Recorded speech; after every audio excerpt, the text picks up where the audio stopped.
Oh, yo, what is up? Sean, how we doing? Jeremy, how are you? Are you in the midst of some rookie drafts right now? You got some action to talk about? I wrapped up one. Surprisingly, I haven't had a ton yet, but I do have a few rolling in the next month or so. Let's go. Let's go. All right, we are gonna get into it. Hit the intro, me.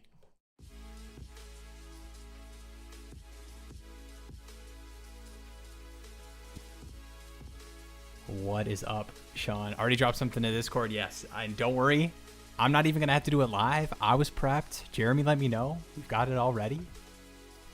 Sean's What's up? giving us the show notes today. I love it. I love it. I love having it ready. You know, we throw Yeah, that no. chat in not just to be like good, sweet streamers, but like we gotta get something to talk about initially. But actually, I don't know. Do we want to talk about? We'll pull up Sean's, but I want to set the bar that we're gonna be knocking through these streams because Will has rookie draft trades to be roasted on. I think I have one for sure Okay. overpay that I know I'm gonna get some flag for, but I think the overall haul I feel great about. It's my first ever co-managed team. My first time co-managing with one of Oh, my buddies. So it was a lot did, of did you did you have to agree on the trade together and then send it out? How'd so that work? it was brutal. He was busy today. Hmm. And the rookie draft, it's a weird. I don't even want to get too into it.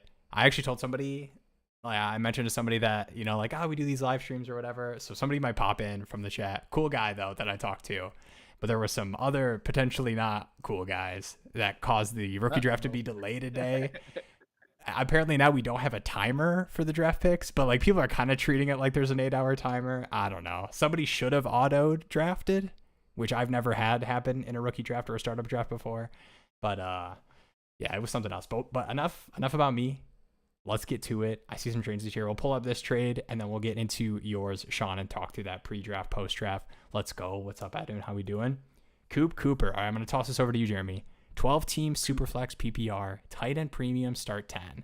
Let us know if you, actually, I guess we'll see if, doesn't look like tight ends are included, but give Caleb, get Mhm. Purdy, the 106.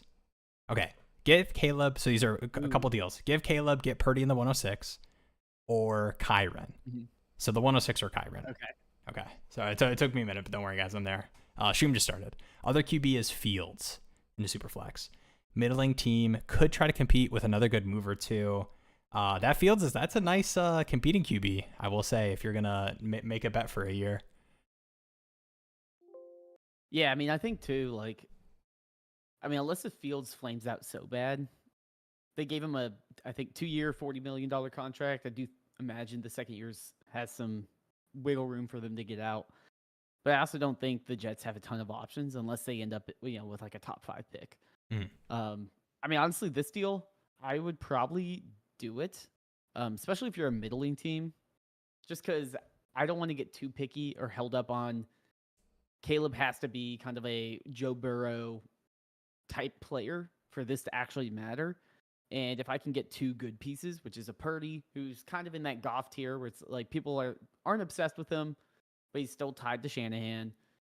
He's always going to be, low in QB1, high in QB2, and you get a pick or Kyron. Honestly, either way, um, I think imagining that you're a middling team, you're probably going to be able to elevate your roster a lot better that way than just saying, I'm going to hold on to Caleb Williams and just hope that he gets that Jaden Daniels type of impact, which he could. I'm not saying like Yeah. his year was bad or anything like that, but it's hard to be a difference making quarterback. Yeah, you have to do some projecting with Caleb, even though I think everyone would make the bet that he will kind of sneak into that like late end of the first, like at the tail end of those high end quarterbacks, after obviously the Josh Yeah. Allen, Jane Mhm. Daniels, Hurts, everything, Lamar, Burrow, but there is a little projecting you have to do. So I think these teams that are a little bit middling, like if you have the assets and you're stacked, I think that's when you do one of these. Let me trade my QB plus a pick to tier up. So going the other way when you're middling, I've got no problem with, and I would rather do the 106, I think, than Kyron. I think especially since you're kind of half in, half out, it sounds like, I about how agree. I confident you are agree. about competing. I wouldn't want to make that Kyron bet when I could have the 106. Yeah, because right now on ADP Daddy, which uses real lives drafts to build trade values, I mean, Caleb Williams is QB7, right? Above Herbert, Nix, Shroud. But I mean, Purdy's down here at 13. But I don't really think the production gap is that big. I mean, Purdy last year had 278 fantasy points, whereas Caleb Williams had 260. So it really is like the premium of the hype and the upside and the Ben Johnson offense and all the things you can talk yourself into. But if you're getting a first on top of that, Yeah. and you just need something, it's hard to say, okay, like, that first could all of a sudden be next year's, Brian Thomas Jr. And then you're like, oh, wow, like I got an amazing dynasty asset and I have a solid quarterback I never have to worry about, Yeah, that 106 too. Yeah, especially if it's in the 106. Like Purdy's gonna get the bag too. Is the other thing. So yeah, I like that. Yeah, I imagine they keep Purdy. Yeah, I'm curious. Like inside my mind, it's a scary place, but I wonder like when will we see some, like you have like that mid quarterback. Mm-hmm. And I always wonder, like, what is going to be the team that's like, nah, we're fine. Like, we'll figure it out elsewhere. Kind of like there's so many times you get those big contracts on the Darnold types, and they just don't work out. But I feel like recently we've had some recency bias with like Baker Mayfield working out really well. Yeah. That I'm just curious to see when that will happen. I don't think it will be Purdy though. I imagine Purdy gets the bag. And it's kind of funny. Darnold is probably the only recent example, I mean, that it's coming to my mind right now of like somebody who led a team. I think it's so much like the team infrastructure too, like the 49ers being like a successful, right outside the edge of the playoffs, if not in the playoffs every single season, like the Vikings last season, like Darnold. And that was a unique situation based off of, I think, a surprising year after drafting JJ McCarthy. So like if the Vikings had no JJ McCarthy, no high rookie, like I think Darnold's getting re-signed there for a couple of years. So I just think that the team success is such a thing you can like hang on to. I think it's a big thing for Dynasty as well, when you're trying to make bets about longevity at the quarterback position. Hello, Michelle. Connor got a good one in DC. Caps up 1-0. Anyone watching puck? All right, is this the Stanley Cup Finals? I'm kind of exposing myself right now. That's happening right now? No, it's not. I don't think so. Dang. All right, somebody expose both of us. Connor, let us know. Jeremy, yeah, for sure. Met at the expo last year. Hope to see you guys there. What expo is that? The It's the Fantasy Football Expo. They do it in Canton every year. Yeah. Okay. Yeah. I went there last year. Was my first year. I don't know if I'll do it this year. I haven't decided yet. But it was fun to go and all of that. I will say we had a booth last year. It was me and my wife, and goodness, I mean, it was just on my feet, and you just feel kind of locked in. So I don't know if I'd have a booth again. But it was great to see everyone. And did you have a trifold? Talk with people, or like like a science fair type beat or computer? It was kind of like a science fairy.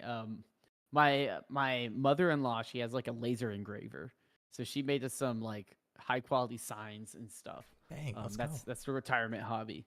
But yeah, that's the booth was fun. We had like iPads. We had like the trivia games. It's kind of easy for someone to hop in and play one of those. Oh yeah. It's funny because like big science fair guy. Fantasy's very big. There's a big fantasy community. Not everyone's like into the streets, and it's funny. Like I would talk to some people and they have like no idea what Dynasty ID is or anything like that, and they'd be like, "Oh, you have like trivia games or what?" Like, "Oh, that's interesting." And then there'd be some people that like are into the weeds like us. That it's May 6th, and we're like, you know what we're gonna do is on a Tuesday night is watch a live stream and talk about a bunch of trades. And I would always love like seeing some of them come up and talk to me and just being able to dive into a bunch of really niche things about the site and all of that. Oh, heck yeah. Yeah, I wonder how many Dynasty Degens were born at the Fantasy Football Expo that were just like really big fantasy football nerds. Because I think that is the pathway. The gateway is you are way more into your redraft fantasy football league than all your friends you are in with in high school or college or whatever. And then it's like, nah, I need to do this year round. I need to listen to a podcast every single day. The gateway is you win one redraft league and you're like, oh, I'm really good at this. Yeah. And then you're like, I want to get really into it. Your players don't get hurt that season. I will say I think the best part of the best part of Dynasty is you don't have to do the text messages of, oh crap, the season starts in 2 weeks, let's set up a league. Like Yeah. Dynasty is like, this league is set every year. Someone might drop. You fill that one spot. It's not like crap, I need to put everything together. Dude, That's and one of my favorite parts. And it's probably, I mean, obviously I'm biased, like super obsessive about Dynasty for obvious reasons. I don't need to get into it, but I get as excited for my rookie drafts in the league I care about as like my home, every year we do a redraft league, actual draft, like the entire team. Like, dude, it gets me going. All right, we got a real Dynasty trade here. Mr. B, 12 by 11, Superflex, no Titan premium, 5 seed last year, not a super contender. The deal is give Mahomes, get the 108, 110, 206 Pitts. Also has the 106. Other QBs are Burrow and Russ. Ooh, does that sketch you out a little bit? Are you a dart guy, or do you think you can finagle? I think I would really want to lock down my QB room if I'm giving away Mahomes. Burrow is a nice QB1 though, as far as like backfilling with whatever at the second spot. Yeah. Ah, man, this is hard. I mean, I'm sure you could squint and say the values there. I just feel like Mahomes is probably worth a little bit more, in my opinion. I probably want a late locked first. in asset plus for Mahomes, even at his like deterred value. So, I mean, obviously I love. And that's not Pitts. Yeah, well, yeah, exactly. Pitts isn't Wait, even are part you of the saying deal. Pitts? Are you No, saying no. Pitts is a non-Titan premium? You're not taking Pitts? No, I'm saying here's what I'm saying. I'm saying that for, and this is jazzed about the rookie class. Will, like, I feel like the past couple streams you could probably put tidbits together where I'm overhyping all these guys are hitting. I think I even was quoted as saying everyone is going to hit. I mean, we will have busts. We will have, man, like RJ Harvey was supposed to smash, and like, wow, why is Jaleel McLaughlin on third downs? You know, like those situations will happen. The, Hey, the tight ends. Not specifically. Don't wish the RJ Harvey. No. That wasn't a specific. It was just that is going to happen. And so you could look back and be like, dang, you know, I picked Colston Loveland at the 108 and like, oh my gosh, he's like going 3 for 30 the whole rookie season. I can't trade him for anything. And then you have the 110, 206 in Pitts, and you're like, would be really nice to have Mahomes now that Russ is being benched for Jackson Dart. So I'm probably not doing this. I would want a locked in asset. I would try to tier down, honestly, at the QB position. Like, can I get into this draft and tier down at QB to where, you know, I'm getting, I mean, Baker's probably tough to do that tier down just off the production from last season, but like around that range, lower. Dak is CJ really, Stroud. Yeah, Stroud. I feel like Dak is really, really cheap right now. I don't know how people feel about Dak, but man, I do some KTC checks. He is crazy low for a QB that has a massive contract. Where is Dak? Yeah, if you're on KTC or like, somewhere on the Dynasty Rankings, you have to scroll. QB 22. QB 22. That is insane. And that is so recency bias. I mean, obviously last season, tough with the injuries and like the production wasn't insane, but go back to 2023, Dak. I mean, if we were off of last season, Dak is probably going in the, you know, second, third round of startups. Especially after the contract. It's weird to me, but I haven't been able to buy Dak, so I'm not going to talk too much about it. How much higher? So what pick? Like if you take the 108 and the 108 was the 104 in that package, would you take the package side? Or do you really need to have a quarterback coming back? I think I just want to do, well, I mean, the thing is, like, if you're doing the Cam Ward thing and you're getting off Mahomes for that, I just think it is safer for you not to just shift into, especially when like you are a contending team. Like, yes, these rookies are exciting, but I know you say you're not a super contender, but obviously you made the playoffs last season. You know, Burrow at quarterback, you have the 106 this year. Like, you can put together a competing team. And I don't know if that necessarily, even though I like some of these rookies, especially these running backs at the end of the first round, hard to believe that, you know, Caleb Johnson, RJ Harvey, all these guys are going to be, you know, top 10 scoring running backs in the rookie season, even though I'm excited about them and think they have potential to smash. I think I would just want to do a different type of deal. That's a QB tier down, and I'm getting a piece that I feel good about. Yeah, no, I kind of agree with that. I mean, I think there's a point where I would do it. Yeah, there's a point where I would do it if I was able to get like 2 picks in the top 5, you know, even if it was like 104 and 105 or 104 and 106 or something. Like, what you if could you probably dropped talk me into the it. 206 and Pitts and it was a random 26 first? So you get 3 first for Mahomes, but 2 of them are late this year. Yeah, I mean, I think I could do a lot more with that, especially if this rookie draft. Obviously, this rookie draft hasn't happened yet with these picks. I think I can do. I can maneuver and kind of build my roster. Maybe even find a quarterback plus with those pieces. Yeah. So I could see myself doing it. I'm in. I do think the hard part is all the picks are current, so you don't. It's literally like the gun is loaded and they just toss it to you, and you have to shoot it right away. You don't get to say, okay, well, I'm going to save a bullet for later, and then maybe I can do something different with it. And it's literally like, hey, I've held on to this the whole time, and now hot potato, you have to realize this and don't miss on those picks, because then otherwise I've fleeced you. Mm-hmm. I feel you. All right. In-depth hair routine. I think that is probably the 1,250 subscriber special. We can do that. So if you guys want to hit that the subs up there, we'll get the in-depth hair routine video. Yes. I checked it. I unsubbed and resubbed before the stream. All right, 12 team Superflex, no Titan Premium, 0.5 PPR, is a lower end contender. I like this context. Everyone in the chat, I love this context of where your team is at. It helps so much with talking through these trades. All right, you're sending Debo, Monty, James Conner, getting Nico Collins. Ooh. Yeah. Except I bought some Nico. Yeah. All right, we're gonna do this. We're gonna real quick, and then we'll get into Actually, no, I can't do it. Don't worry, I will revisit when we catch up with all these chat, because you guys are more important than me and talking about my leagues. We're gonna revisit Will buying Nico Collins today. Okay. Should we hit the Sean? All right, let's hit the Sean bird special. We'll do the production value. So this. I mean, I think Nico Collins right now is, as you set it all up, I think he's still one of the best buys out there.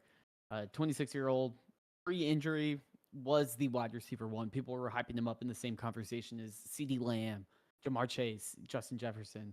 Obviously, sentiment's different now, but it's just just a reminder that, hey, like, the top 7-8 wide receivers can all be wide receiver one on a year-to-year basis. So, don't always be like, I have to have the first. I have to have number one on everything, because the reality is we don't know who's going to finish number one. Yeah. All right, I got the team. I'm pulling it up here. So this is 4 trades happened between the time start draft occurred and the rookie draft was finished the next day. If you want to talk through any of these trades, Sean, let us know. If you want to mention some of the key moves, but we have the team going into the draft and the team after the draft. So here is the team going into the draft. This is the before and after. We're gonna go left to right here. All right, so I'm gonna make it a little bigger down here. Can't block Jeremy's beautiful face. Team going into the draft here. Solid QB room. Hurts Murray. Let's just set the groundwork. You got the QB3 in Penix. I feel like that's just the classic QB3. Michael Penix. It's just everyone's QB3. Because you couldn't use him last year, so you're kind of like, well, like, at least I still have him. But you're saying, oh my goodness. I see that one. I'm peeking at that 101 over there. But we'll get to there. Ooh, yeah. We'll get to that. Hurts Kyler. Running back room, Gibbs, gonna be Genty. Jalen Warren, and then a bunch of backups. Rashee Rice, Josh Downs, and then you're at Dubs and Polk, and I won't keep reading after that. You got Roman Wilson down there. Then you got Sam Laporta, yeah, and Isaiah Likely, and then 101 and 104 this season, and then some early seconds. 201, 203, 205, 206, 207, 210. I feel like I got to keep going there. Early third. Like second round. All right, a lot of picks. Ooh, I like the sound of post-draft this team, especially what the wide receiver room's looking like. All right, let's check it out, Sean. How'd you do? All right, so you still got same QB room. Oh, Genty, look at Harvey, all of those running backs. Skattebo, Rashee Rice. You got Devonta Smith, Mike Evans, Roma Dunze. Oh, this team's competing. I'm curious. I definitely am curious what the Smith, Dunze, Mike Evans deals are. Yeah, how'd you get those wide receivers? Because obviously, we can see. I imagine it's trading the 104, right? Yeah, you probably got back into the late first, maybe, because he only had the 104 and the 201. Pick Harvey. Yeah, let us know. I imagine you probably packaged like the 201, or maybe Harvey fell to the 201. I don't know if there's like a tight end premium or something like that. Mm-hmm. But to pick up Smith, because the thing is, I was looking at these. Oh, it looks like he posted in the chat. But like Sent I was Roman looking at the Wilson. wide receiver room, and I was like, I don't know how you're gonna address both running back and wide receiver, and feel good about it. I mean, you might have like a Jaden Higgins and Trey Harris, and be like, these are the guys I have to roll with.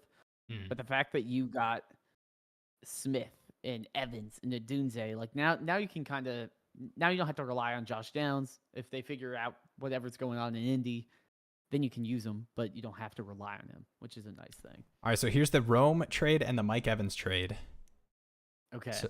So the Rome one, Sean sent away the 104, the 205, and the 206. Got Rome and the 110 and the 204.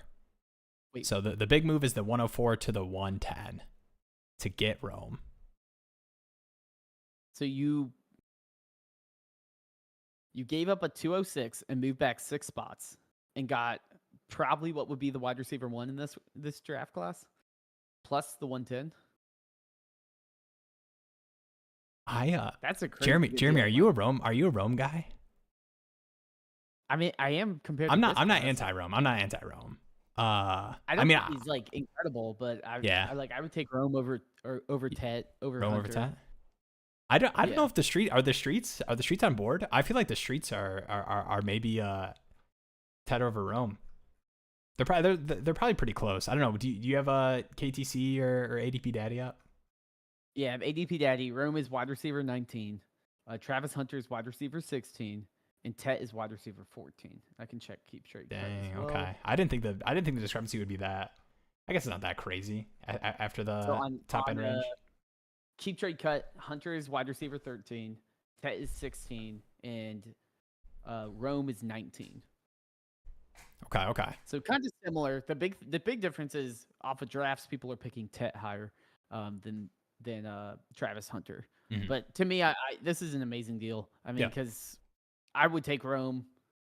I think Rome's in a better situation than either Hunter or Tet as a wide receiver, and you got new offense being installed, and then on top of that, you move back.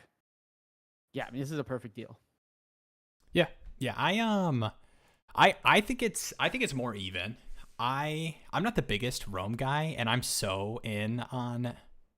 I just love that top 4 of the draft. I mean, I'm not like a Tet stan or anything, but I just think that top 4. And honestly, I'm so weak because I know Cam Ward needs to be in the conversation in the top 4 picks. But in all my leagues, I'm so set at quarterback that like when I'm in that range, I'm just like, please let me have the top 4 picks so I don't have to feel bad about taking, the Cam Ward's Travion like Henderson or something over Cam Ward. Ward. Like, I don't want to have to take the medicine of like being like, this is the process move, but Cam Ward's not that inspiring. I mean, he has a Bo Nix rookie season. I mean, he's as the 101 quarterback that's got the longevity. I mean, he's going to shoot up where he's going probably in startups right now. Do you have the bottom trade of that one screenshot up? Yep. So this is Mike Evans, 207 and 308. This is a classic make your wide receiver room better trade. 207 and 308. I think late seconds and whatever thirds for I think there is some buzz. There is some buzz I've heard recently about maybe this is the Mike Evans hang it up season, but even with that, I mean mid second for what Mike Evans should do this season at the very least is I'm fine with that. And then I do have the other trade here. Oh, I lied. Sorry guys. All right, I do have the other trades here. Yeah, all right. We got Kendre Miller. All right, so the big pieces. So it's basically the you're giving away a 26 third, the 204 and the 210 to get Devonta Smith. I do. Would you rather make the 2 bets? 204.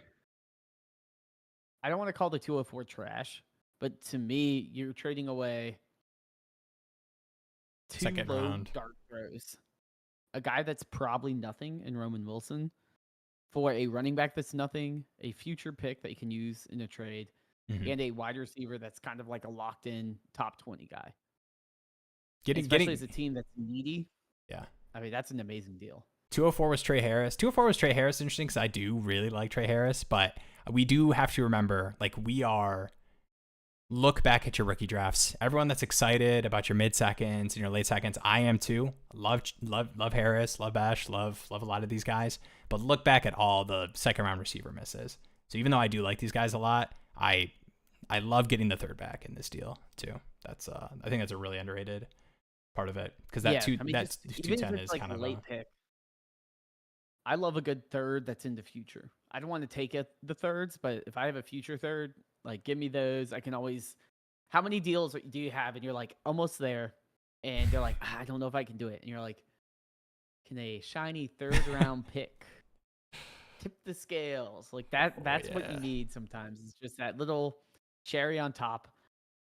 People want that Joe Milton pick Oh yeah. to, Especially to in make rookie the drafts. difference. I'm sure you guys are feeling it right now too, where people are wanting to move around these boards. Like people wanna Oh yeah. I've seen so much wanting to trade back. I think people feel confident about where tiers are at and also Mhm. have differing opinions of tiers, right? Some people just like do not want to have Yeah. to draft Matthew Golden at all. So they're like, let me move up so that I can either get one of these running backs or these tight ends or whatever. So I think people have a lot of different tiers this season versus other, and like guys like Ibuka are really controversial too as far as where they should go. And then this one, 202. So let me know who was the 202 and 203. So right here, you got the 202. You picked Trey Harris. Wait, is that what it was? I think he said the 202 was 204 the was move to Trey. get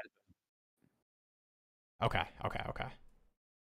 Which look, I'll be honest. In my draft, I was aggressively. I think Skattebo fell to 206 in the draft I did, Mm-hmm. and every time he slid, I made an offer. Um, it wasn't the greatest offer, but it was kind of like this, where it's just An like, offer was hey, made. here's here's a pick with a later pick plus a random player that you probably don't want, Mm-hmm. but just hope that the value's there because they're not set on anyone. And luckily for you, I mean, this is a pretty good deal for them because if they're like, oh, I don't really care about Skattebo, going back one spot, picking up a future fourth, I'm It's your not a big random Jalen running Polk guy at back this point. dart throw. Yeah, like to me, it's like, oh, whatever. But I do think Skattebo is someone that I want to have a lot of exposure to throughout the drafts. All right, I'll let you do this one real quick while I'm getting the next dynasty trade question. KTC pretzels, Cheez-Its, goldfish. I think pretzels are probably getting cut. Yeah, pretzel's definitely getting cut. I'm definitely a keep goldfish type of guy. Are you But factoring in also, flavors at all? So like if we're talking cheese, like are these the plain Cheez-Its, plain goldfish, or can I pick my favorite flavor of each?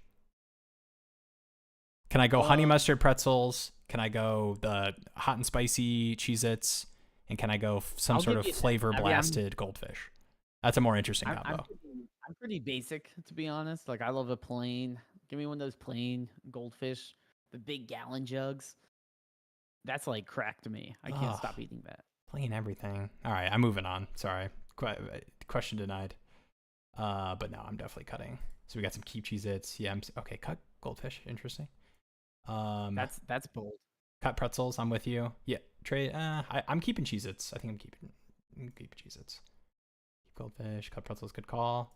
All right, Lad in the 104 or Malik Nabers. This is a 1 QB PPR. The 104 makes this really interesting because I just talked about not wanting to pick Cam Ward in Superflex. You do not have to do that when you have the 104 in a single QB. So you're getting I mean, let's say like it's 1 QB. You're already getting Lad. I'm gonna assume let's just assume Genty, Hampton gone, like one of those receivers in Lad or Nabers. I would be really curious about how many starters, but I might am I crazy to want to take the package if it's deep enough that it matters? Man, Am I too excited about I think Hunter and I Tet? would stick with Jeremy, Nabers. talk me down. I think I would stick with Neighbors. Yeah, you can I do just this feel deal like Neighbors anytime. is. Yeah, Yeah, I'm going Neighbors. I will say I was curious. I was like, okay, what would the 104 be in a one draft on Keep Trade Cut? They have Henderson above Tet, so it's saying it would be Tet at the 104. Mm-hmm. Or they actually said at the 104 would be Henderson, which is crazy to me. But yeah, I mean, I guess you would have Tet. The issue with this is I don't know how many starters. I feel like in most Yeah. 1 QB PPR leagues, they're relatively short or like Start really 9. shallow. Yeah, if you're starting to get to like 10 or 11 and your team is just so, Yeah. has no depth or anything, then I'd probably go package. But It is Neighbors single is probably going to be QB. one of the best. Yeah, it is single QB start 9. So like positionally, you're one more positional player versus quarterback, super flex spot, but still, even with that. And I treat this as a cop out a lot in these shallow leagues, but I just really think it's so true that any of these trades, if you regret the package that you paid for Jamar Chase, for Malik Nabers, for Bijan, for Gibbs, you can probably turn around and find another manager who will make up for your regret, Like you can move off of Nabers. Now, the 104 and Lad, you probably can't get up to the Nabers range if Tech comes out and, has somewhat not a smash rookie season, just a good one. Like you probably can't do that. So I'm holding Nabers there. All right, we got a waiver priority question. What's up, Greg? Bunch of fun names on here. I'm gonna let you take a glance at these. I see Flacco down there. Really interests me just from a grabbing and being able to drop, week 1. 0.5 first down So PPR. who should you prioritize? I mean, I agree with you here. If it is, I don't know if we have any context here. I don't mind. I would say, yeah, just super flex. Definitely go Flacco. Yeah, just because that situation we don't know what's going on, and he's the vet. He's the vet in the room, and the new guys they brought in are both young and rookies and late picks. So I doubt they're going to be like, "Hey, Dylan Gabriel, do you probably have the worst situation in football right now?" Yes, you're starting week 1 for the Cleveland Browns. Like that's probably not happening. They're probably going to give it to Flacco because Flacco's just a journeyman at this point. And if it's one, okay, it is super flex. Okay. Yeah, and I was gonna say we have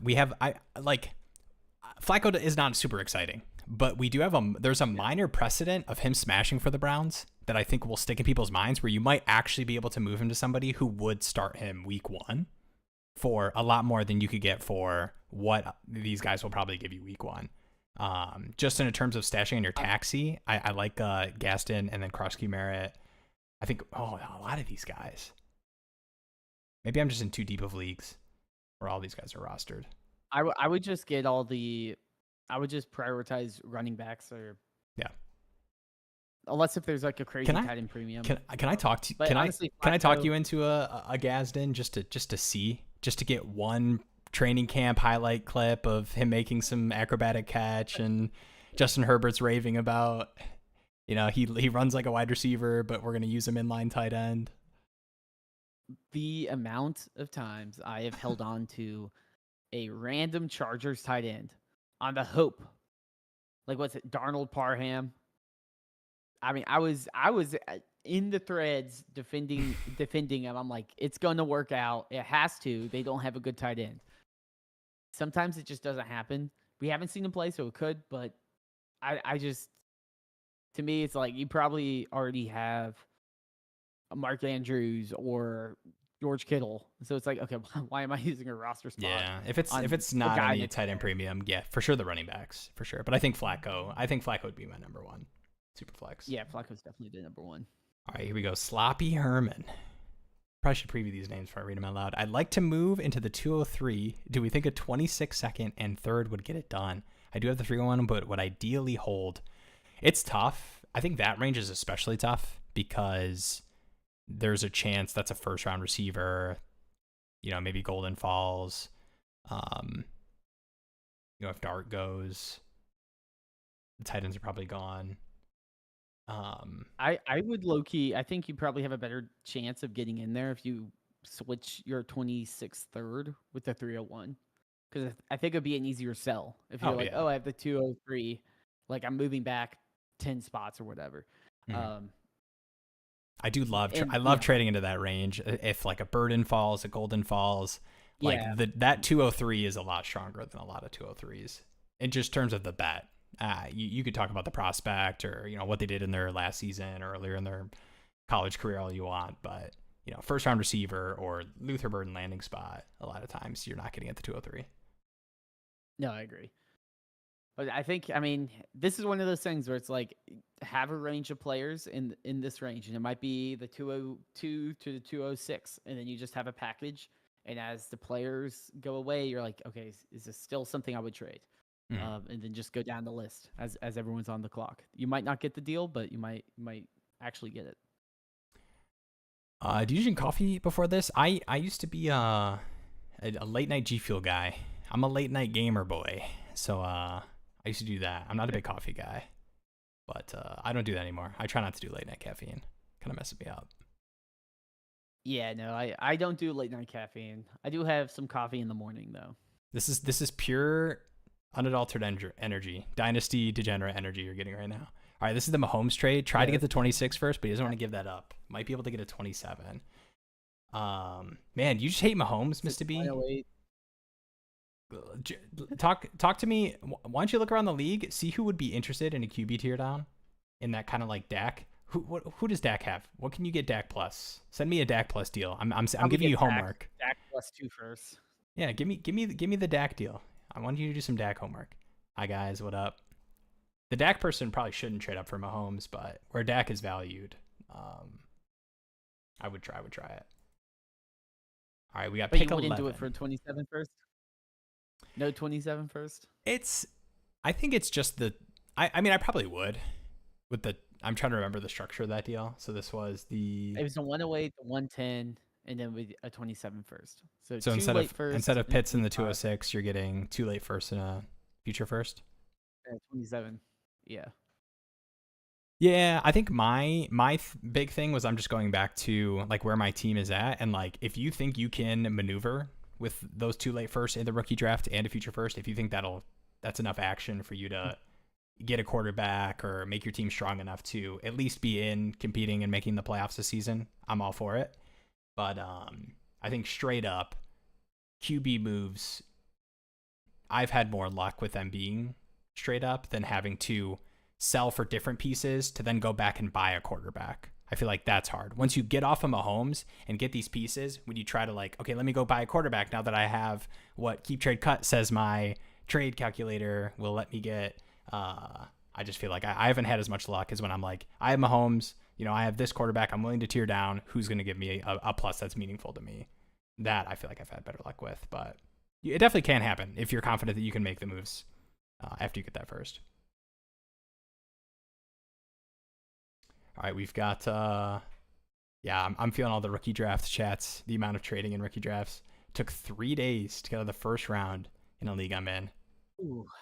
Somebody put the, I will say, I do want to shout out the SpongeBob chats. I feel like people have been, I'll see random SpongeBob chats from your like home league buddies. But somebody put up the, give it up for day 23 in the chat when we were like 4 days into a rookie draft that was not moving.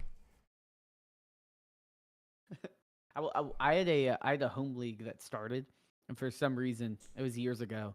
I think it was a 50-round draft, like startup draft, and it went a whole month long. And I think the commissioner messed up because we were drafting, and it was just literally no names. Like it was we had rounds of just players not even rostered. Like it was kind of a mess. Somebody drafts Tim Tebow. But it was fun to have a draft. Yeah, it was literally like people are like, can we just end this at this point? Oh, I'm curious what are your Skattebo thoughts? I see this moved back 4 spots, picked up at 26 seconds, so I didn't have to pick Skattebo. He's got some steam, man. The great landing spot, collegiate production. People just love him. I just think people love him. People aren't scared of Tracy. Tracy's been literally like a top 5 most traded player for the past month. So everyone's trying to get out of Tracy or buy Tracy. Like he's obviously a lot's going on with him. Mm-hmm. And it's kind of all towards Skattebo. People saw the playoff performance where he dominated. And I see James said Tuten over Scat. I could totally see that. But I also don't think that's going to be a common opinion.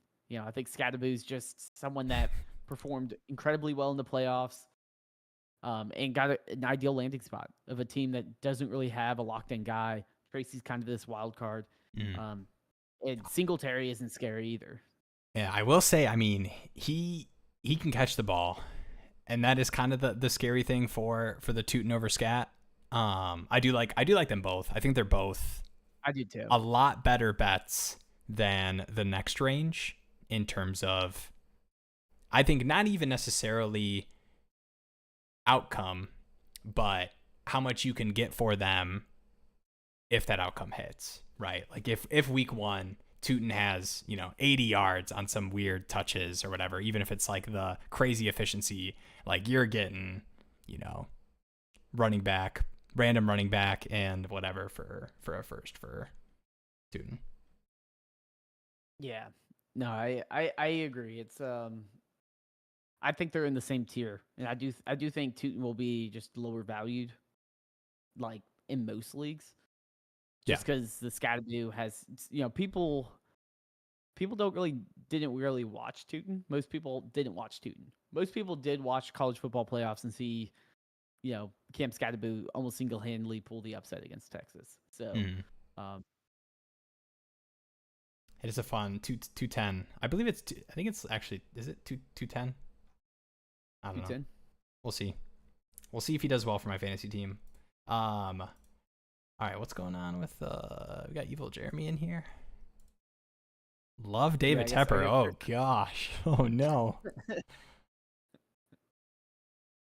It's spoken like a true Panthers fan there. Who doesn't love David Tepper? I did not see the Saquon Mecca look. I'll have to check that out. You'll have to send that to me, Becca, when you send the science fair project. Oh dear. Okay. Jeez. All right, here we go. Dynasty question. Was just offered the 111, a 26 first, and a 26 second for Tyreek and McCaffrey. Smash. Caleb Johnson is still up to be drafted, so you can get the 111, and you're getting. I think that's a smash. So you get the 111, a first. I mean, getting a first is just feels so good there. I think at this point, like,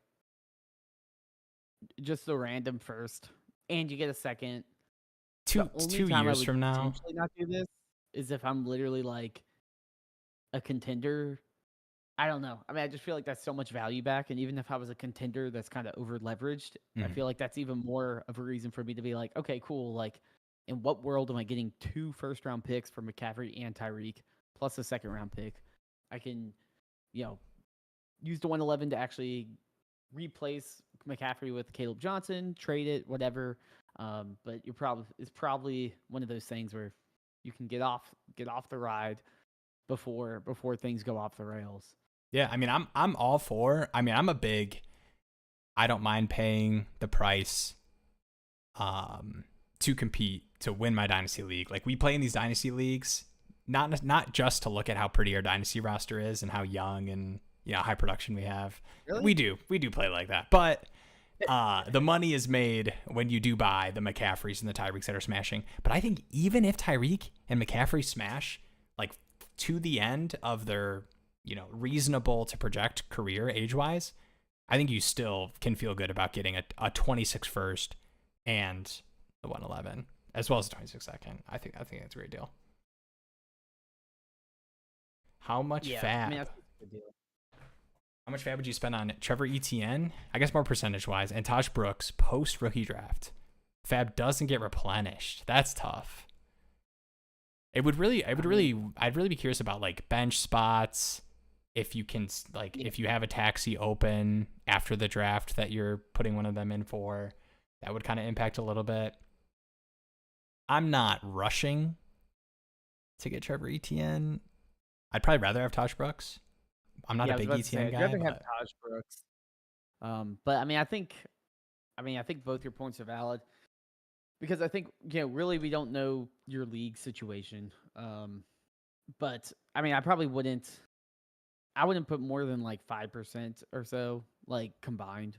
And I'd probably just put it all on Taj Brooks. Mm-hmm.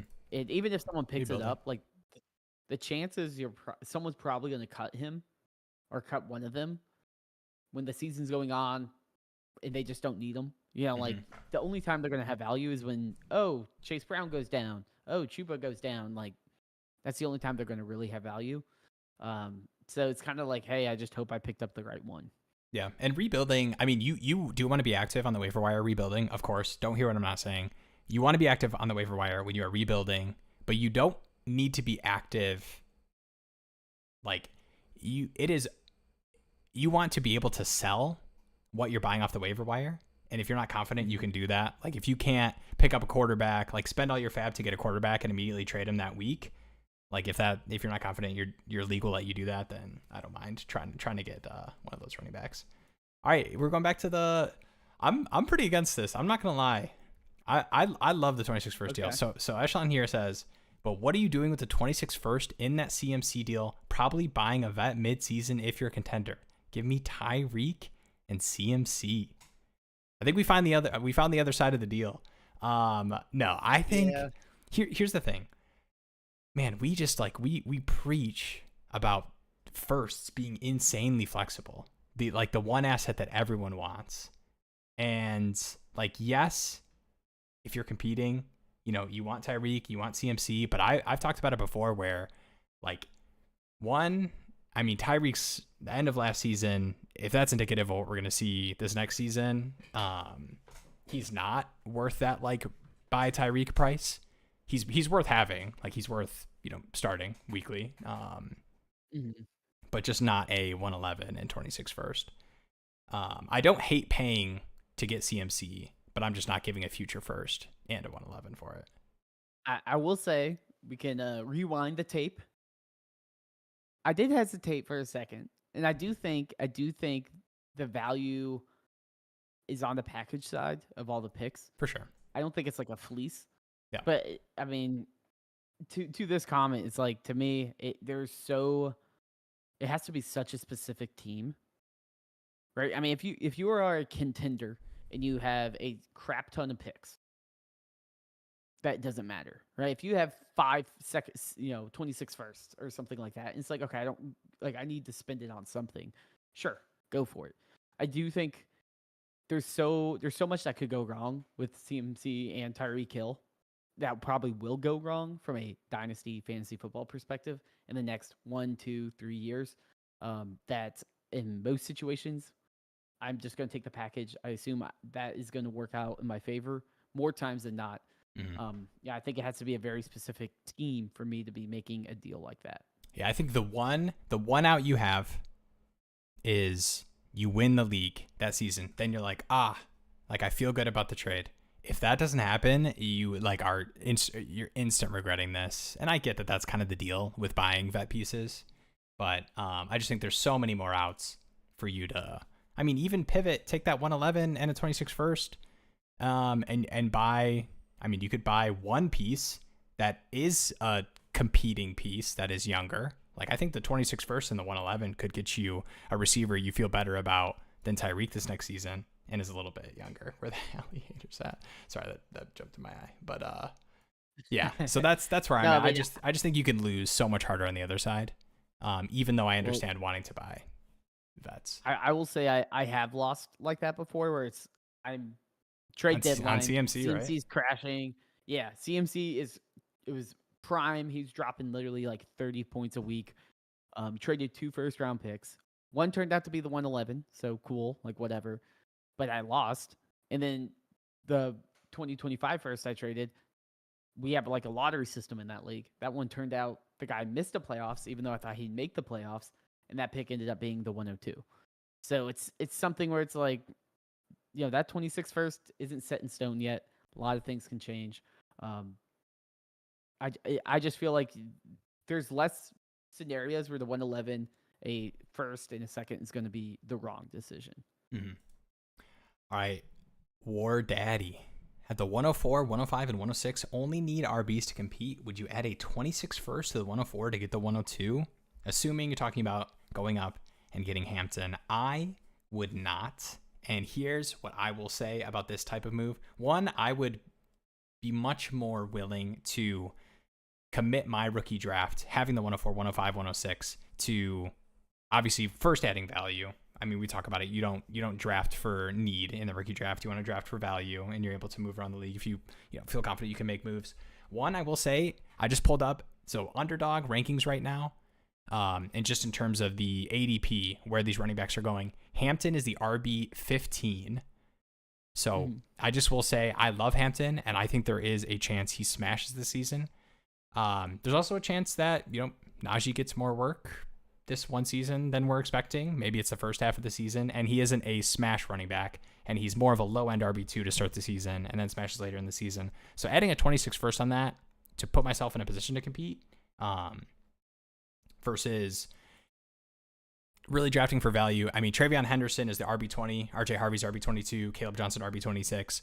You could trade back. I'd be more willing probably to trade back and just like really try to accumulate value and assets with these running backs versus adding a first to go up and get Hampton. But I know you're the Hampton guy, so I'm curious your thoughts. Because I do love Hampton too. Yeah, I mean, I do love Hampton. To me, that's a little steep. I think it's a dream trade if you're at the 102. Getting a first to move back 2 spots. Because I will say the same logic, not the exact same. First round running backs are a premium, but you are going to be within the 105, the 106. You're looking at Henderson. You're looking at Judkins. You're looking, if you're getting crazy and you want Harvey or something like that, like you're looking at guys with, second round draft capital, good situations. You're going to be able to answer the running back issue that your team has. And like you said, I would certainly be looking more to say, hey, could I take this 104, go back and get the 110 and pick up, a future first or something like that. Like I would much rather that type of trade than saying I'm going to really consolidate. The only catch would be if it's a very shallow league, right? If it's a league that's like a 10-team Superflex start 9 or something, sure, it's going to be consolidated at all cost. So that would be the only thing where I'm like, sure, go up, get Hampton. Don't worry about it because Henderson probably doesn't matter in that format. Yeah. And I think that's it's such I feel like cringy saying it, like you don't draft for need, you draft for value. But like this is when you can like really fall into the trap where you like your eyes get so bright. Now, I mean, you could talk me into doing this. I mean, would you do it for Genty? Would you go up to the 101, 104 on the 20 in a 26 first? Probably not. I would understand it. I probably wouldn't do it either, but I get it. Because to me, it's hard for me to say it, but I feel like the gap between the 101 and the 102 isn't as big as people think, most likely. So if I wouldn't do it for the 102, I probably wouldn't do it for the 101. I had my first co-managed team rookie draft was happening yesterday and today, and my co-manager would not let me send the 105 and 108 for Genty. He wouldn't even let me send it. We know who's wearing the pants on that team. All right, I was cooking today. We'll get into it. I'm gonna get through the bottom of these trades, and I'll show you what I was cooking. And I think I will get roasted for at least one of these trades, but I think I will get praised at the end of the day, and for sure for one of them. But we'll get there. That's a look ahead. That's a next episode of Dynasty Day. A little preview. Or I guess this episode. All right, Superflex 12-team rebuilder. Okay. So I assume this is trade. Evil Jeremy. He's got to work on his grammar. Would you have trade Bucky, Pat Mahomes, and 109 or Josh Allen? I do love Josh. You just got to take the Pat side, right? You just have to.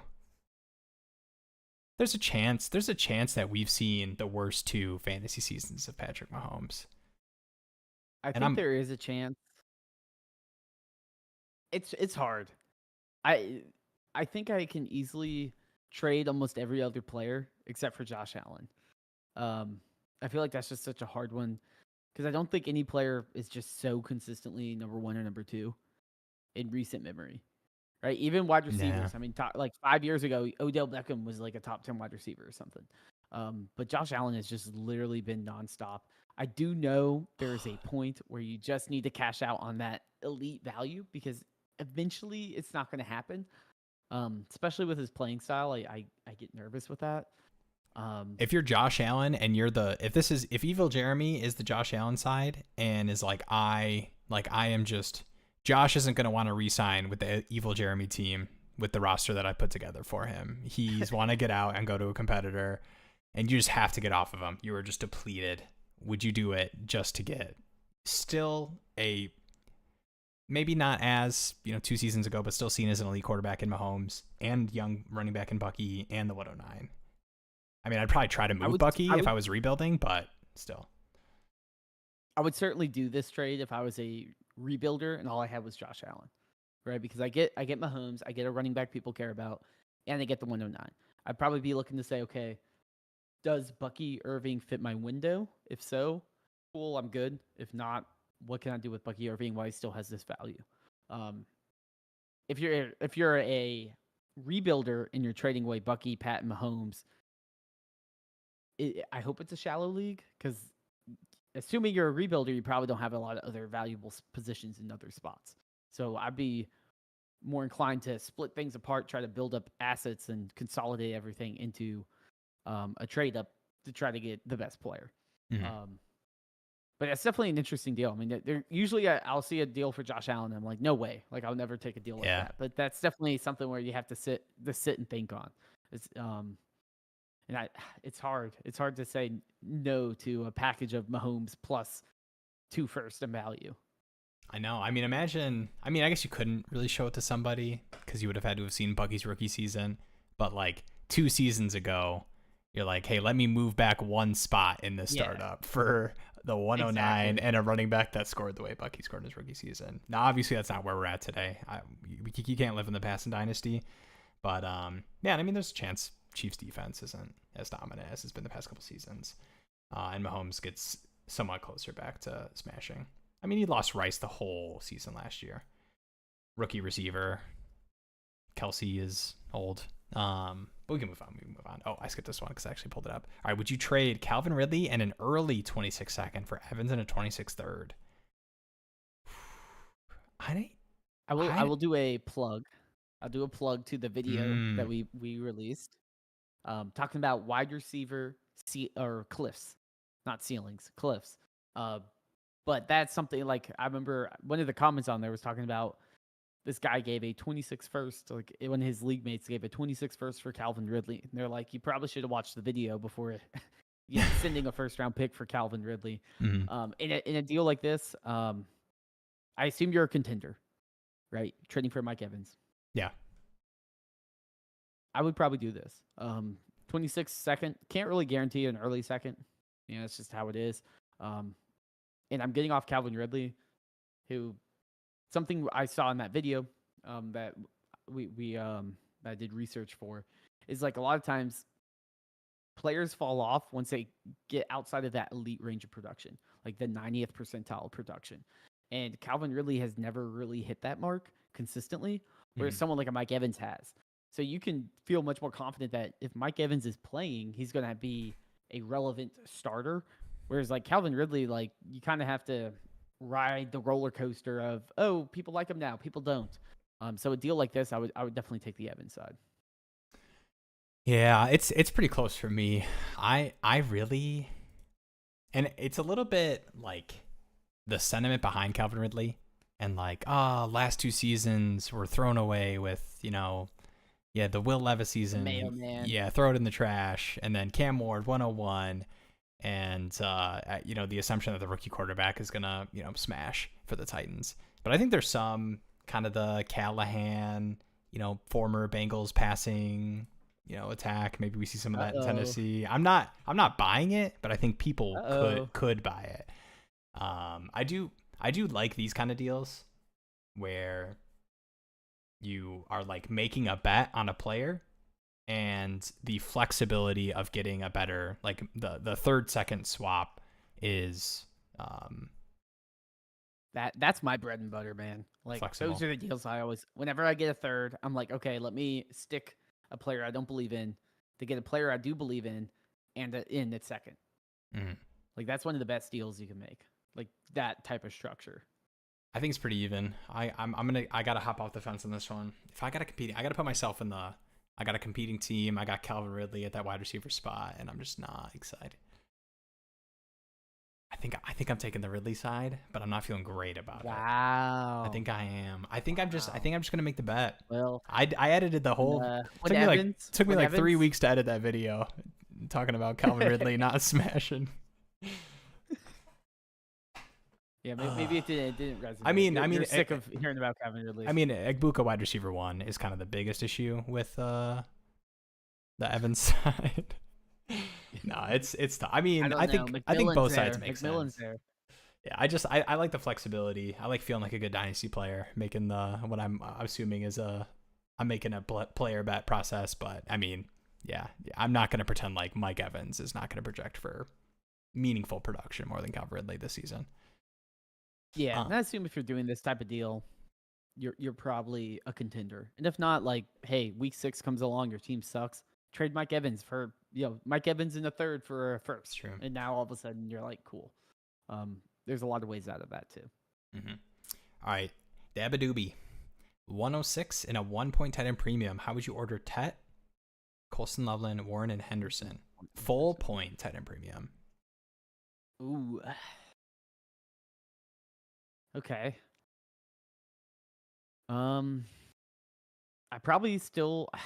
This is hard. I don't want to be like lame. I would be curious what the how you feel the tight end market is for your league. Like, obviously, you can look at the war chart, and tight ends will be a lot closer to the positional players in a 1 point. But it's a little different on how your market reacts to young players, like a Sam Laporta last season. Like, what can you get for Sam Laporta? Yeah, tight ends are always hard to trade. So I always feel like even though they have the trade value, the realistic thing is like even if you have Laporta, you're probably going to talk to a team that has Travis Kelce or Mark Andrews or Kittle or like there's so many good enough tight ends out there. Yeah, people are like, I'm fine with Njoku. Evan Yeah, Ingram might smash this exactly. year, like that kind of thing. Exactly. Like it's hard to really get full value. But this is a big enough premium. And two, I will say, tight ends are so hard to know if they're actually going to have meaningful target share, right? I feel confident in a McBride, right? McBride, I'd be like, oh yeah, McBride over all these guys, Laporta over all these guys. But I'm like, okay, how is Colston Loveland going to be used in that Chargers offense? Is he going to see enough targets to be? And worth what about McBride's rookie or a season? Henderson? Like, can Anthony Richardson and what's Daniel Notre Jones, Dame Riley Ridley, Leonard, whatever his Riley Leonard, can they even get the ball past the line of scrimmage to Warren? I don't know. And that's the hard part with tight ends because sometimes you have a tight end come in and they just don't do anything. That being said, they do have high draft capital. I'd probably go Tet first, Colston, Warren, and then Henderson. If I had to, if you had to put them in it's hard. Top 10 wide receiver. I just feel like you got to go with that. Past that, I believe the Chargers offense more. Even though I kind of like Warren as like I like what I saw from him at Penn State. I thought he was a big playmaker. But there's a lot of question marks in Indy. And then Henderson, I feel like Henderson could potentially be in some sort of a committee out of the gate.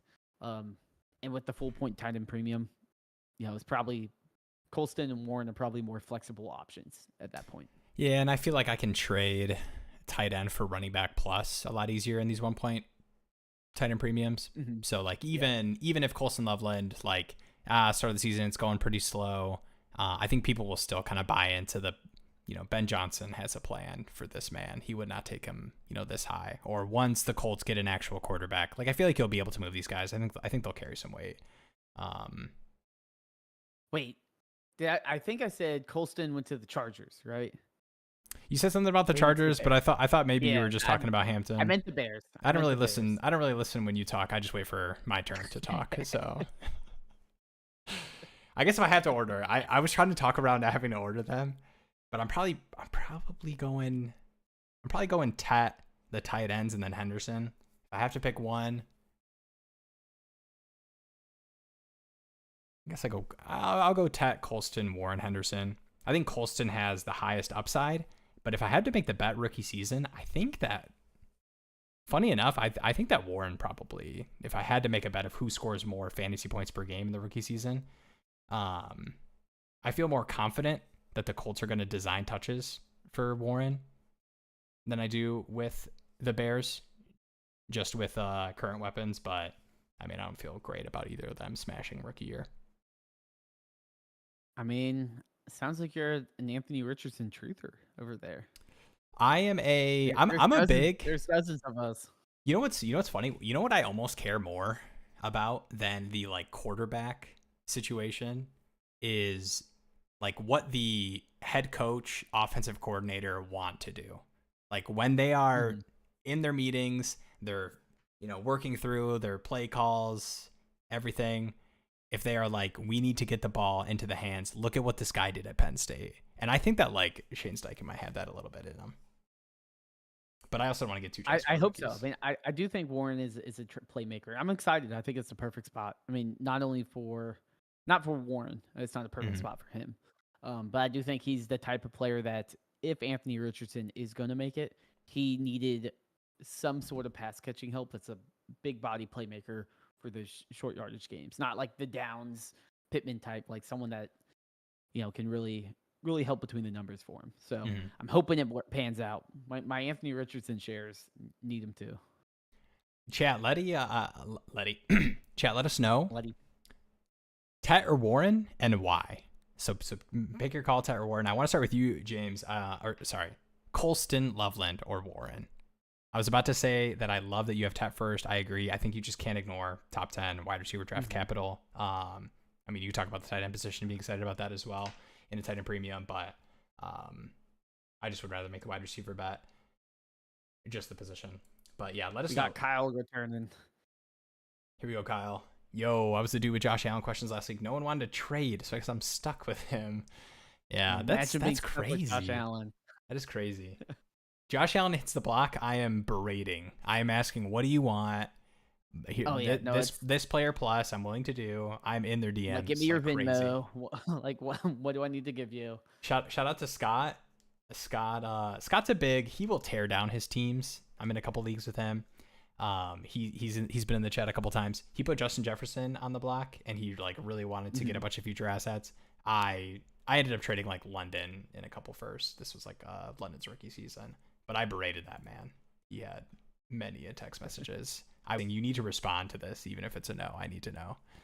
Have all the Chiefs running backs except for Pacheco, who's on the trading block. Should I buy as a rebuild? All right. I mean, I don't hate buying low as a rebuild just to be able to profit off of, the Chiefs running back situation. I will say that having all the Chiefs running backs being Kareem Hunt and Brashard Smith, I'm not too jazzed about. But I mean, if you can get Pacheco cheap, I don't hate doing this and then just trying to sell, even if it's even value in the season. I think this is a bit of a, forest from the trees situation. Like, yeah, like getting Pacheco, you're gonna be like, oh great, like I traded a second round pick for Pacheco. Now I don't have a second round pick. If you don't think you can get, probably be. Yeah, I was about to say, I think what you should be doing is saying, hey, does the Pacheco owner want Kareem Hunt? Can I get some value for Kareem Hunt in some sort of way? Because if you're a rebuilder, Kareem Hunt is nothing. He's nothing. Throw in Brashard Smith, yeah. I mean, I like to go the other way a lot of times. Like when I have Charbonnet, let me see if I can milk the value from the Kenneth Walker owner. Like those types of situations, I really like doing. I tried to do it with the guy who I thought wanted to draft Jackson Dart in a rookie draft. I tried to send him Russell Wilson. Did not work. Just to move up a little bit in the second is what I was trying to do. Haven't responded. We'll see. I'll keep you guys updated. Did you know that Secretariat? We might have breaking news. The horse that won the Triple Crown slung that. Okay, what the 660 offspring? That is crazy. I did not know that. I don't know if anyone knew that. Rivers numbers. All right, this is Dabadoobie 0.25 PPR running back bonus, and it's a deep league. So that's for the Loveland. Yeah, this makes you maybe feel a tiny bit better about Henderson. I mean, he's a little exciting in a 0.25 PPR. Yeah. Yeah. He enters that conversation. I mean, above whichever tight end you hate, maybe. Yeah, I mean, it's definitely like a tier. I think those three.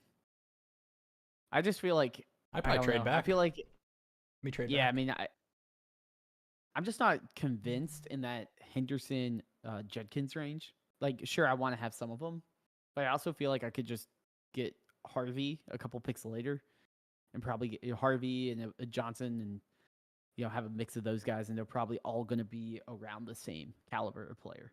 I just feel like everyone saw the same with Skattebo. You got the college football playoffs hype when they're playing with the $30 million team against a bunch of $5 million teams. Like, of course they're going to look really good. All right, Fab resets before the season. Someone dropped Isaiah Davis after the draft. How much you blowing on him, or is he solidly behind Braylon Allen? They're kind of different running backs. Would not surprise me if the Jets are still using Isaiah Davis. I mean, he was pretty good for them last season. Aaron Glenn's talked about, we have a good stable of running backs type of thing. If Fab resets before the season, here's the only thing that I would be worried about is training camp buzz. This rookie, it looks like he's going to make the roster. That guys that are on the waiver wire, especially if Isaiah Davis is somebody that was dropped. I assume it's a shallower bench because he was, I don't want to say useful, but he was interesting at the end of last season, like enough to keep. I mean, he at least saw the field. It wasn't like if you're in a deep league, you always have like the who's that third stringer on the Bengals? I forget his name. Well, Samaje Perine there now, but like Chris Evans, like P. Ryan, like you have these guys that are like, oh, they just never do anything. Yeah, I would just be worried. I would check and see. I mean, I would not want to spend too much Fab if I look at the waiver wire and there's a ton of rookies who usually go in like fourth rounds of rookie drafts or like fourth and fifth rounds, just because you'll see a report of like, oh, this guy's alternating in with the running backs, the first team or whatever, and then everyone bullets their Fab on them. I hate this question because I'm taking the package. Oh boy. Breece Hall or the 105 and Pollard. You just probably have to take the package. Wow. 12 team, 0.5 PPR Superflex. I think the 104 I'm willing to move off of Breece Hall for because I am really in on Tet and Hunter. Well, I'm making sure this I probably should take the quarterback and the running back. 0.5 PPR. I'm making sure we still are recording. We're still live. So we have it on record. Not taking Breece Hall here. Are you? No, I'm not. All right. I would usually try to... It's a good package. Yeah, and the sneaky fun thing about this is getting a running back who projects pretty decently well for this season, just with the current stable. Pollard is like... He's going to enter that James Conner type of everyone's like, oh, he's done. He's going to get replaced. He's going to get replaced. He's going to get replaced. He's going to go out there and score 10 to 16 points per game. And you'll see the, top scoring running backs going to be like RB9. And you're like, oh, I didn't, what? Like, that's weird. That's just kind of how it is. Mm-hmm. And worst case scenario, you get a 1 year running back rental, 1 to 2 year running back rental, and you still get the 105. Yeah. 101 quarterback is probably worst case scenario for Breece Hall. And I do like Breece, but it's probably smart to move off for that package. Okay, Tet, Loveland, Henderson, Warren. I think Henderson does enter the conversation more for me with the 0.25 PPR, especially for a running back that I do think will be in the third down mix. I have such a hard time just separating both Loveland and Warren. Yeah, I think. I feel like at a certain point, if you take Loveland, like when you just take Warren, Burden is just like Burden complicates the Loveland excitement for me. I kind of am a Burden guy, and just the whole like slot. I do think they'll still want to use Komet, but a part of you just goes back to like, but then why did they take that guy? Yeah, in the top, what was it, like 10th overall? Yeah. Yeah, it's crazy. All right. That's the issue is I always like, I'm like, okay, fade him. There's too many red flags. And then you're like, wait a minute. It was a 10th overall pick. Like, you're not going to take the 10th overall pick and be like, cool, now we got our tight end 2 behind, Komet. Yeah, but you also... They have some plan. I do think I'm kind of like backtracking on what I just said. Not backtracking, but I'm kind of... You ever devil's advocate yourself and then you realize the devil was right? But I just feel like, yes, a plan is true, but the plan isn't necessarily a plan that's going to lead to top 3 tight end production year in and year out. Like, Ben Johnson probably wants to have great offensive players. Like, regardless, like he would love to have 4 amazing wide receivers. I mean, he drafted Luther Burden at the beginning of the second. He kind of is showing you what he wants to do. He wants to get a bunch of guys who, he doesn't want any running backs though. He just wants DeAndre Swift. But all right, wait. I'd be careful about the Twitter rumors. But where are these rumors coming from? Ooh, is it Dove Kleiman or some rumors on Twitter that guy? Yeah. Pickens is going to Dallas. What do you think that does for his value? Let's just say tomorrow, Pickens in Dallas. I mean, I think Pickens gets a value bump just because of the uncertainty of the Steelers situation. And you feel better about the Cowboys, even though he does have CD with them. Do you think he rises a ton or just a tiny bit? Anyway, I just traded Pickens away. I sold him for cheap. We'll get to it in a minute. I think he would go up a little bit just because he's kind of a different style wide receiver too than CeeDee Lamb. Mm-hmm. So then CeeDee won't have to be always double teamed. Like you have a guy that can, especially in one-on-one coverage, because CeeDee will still be kind of draw most of the attention. Pickens will have more opportunities to thrive versus having to make every insane catch ever. And that makes sense. I mean, I do think the Steelers probably going to move on eventually. They might just kind of like let it. I think next season. I mean, I think they wanted to, but who is going to trade for last season of a deal with and have to pay him immediately after? Yeah. So I think this probably is the end. He'll get a comp pick as well. Like they'll get a comp pick for it. So like doesn't make sense. It's not like they have to trade. It's not like the NBA or something where it's like, oh no, the expiring deal, you have to extend them. It's like, we can just let him walk and pick up a third or second. I don't know how comp picks work, but I don't know. I mean, I would like that. I would like that as someone that is a big CD fan. I don't have as much Pickens, but I have a bunch of CD. Mm-hmm. Be nice to not have to stress out about CeeDee Lamb. Like having someone else that actually is a threat would be nice than whatever Dallas has been doing. Because the past year especially was literally like the only guy that people care about CeeDee Lamb, and then we're gonna have just a bunch of random other people. Like we just pull a couple fans out. Yeah, like I'm sorry. Breaking news: Josh Allen just hit the trade block. 12-team superflex, 0.5 PPR, lower end contender. Whoa. Would you send Stroud, Purdy? And probably more. I love the probably more. That's the best, which is true. Stroud, Purdy, and probably more get Josh Allen. Other QBs. 26 first. No 26 first. Oof. Okay. I mean, I'm probably turning around and trading Josh Allen, depending on what the rest of my team looks like if I do get him for this package. But it depends on what that probably more is. Stroud, Purdy. Yeah, I mean, I don't know. No 26 first. Daniel Jones and Russell Wilson. This is hard for me. I honestly, I feel like this is one of the reasons why you want first. If we go back to that one convo we had, is even if it's a first, that might just end up being a mid wide receiver. When a Josh Allen hits hits the trade block, you're like, oh, sick! I have all this ammo I can burn. Right? And you can see what happens now. It's like no 26 first.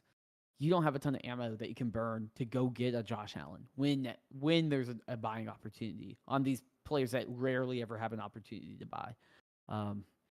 And now you kind of just hope, like, I hope you have a wide receiver that has value. Like, I hope you have a Brian Thomas Jr. or something that, like something like that makes sense. But I doubt a Stroud Purdy's going to be that interesting. It's just tough too because I think you're selling Purdy before he gets his contract, and you're selling Stroud before he probably has a way better season than he did this last year. I mean, I don't want to make any bets, but that would be the bet I would make. So it's tough, but man, Josh Allen's my most owned quarterback. I have paid the piper for this man, but I've had a team after that. It's tough, especially. I mean, dude, Josh Allen on the trade block. Every team is hitting up that guy. I think you're going to have to pony up. And I don't know if I'd be willing to pay. He said Josh Allen owner wants 2 reliable QBs at minimum. Okay. I mean, if he wants 2 quarterbacks, sure. go for it. See, I mean, I would put it. I mean, I think this is totally fair, and this is what I do in my trade negotiations. Like you put the ball in their court of what would you need on top of, and then you know if you want to say Stroud and Purdy, ask that. I think that's totally reasonable. Yeah, I agree. Because if you just say Stroud Purdy, people are going to be like,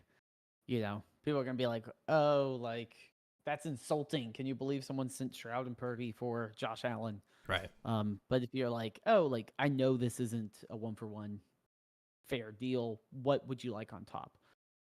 Maybe you could find something to pull it off. Hit the like and subscribe. Appreciate it. And if you're not subbed, why? Tell me in the chat why you're not subscribed. We can talk about it. Why? Does Kenneth Walker get traded to the Gotta run Bears? up the light number.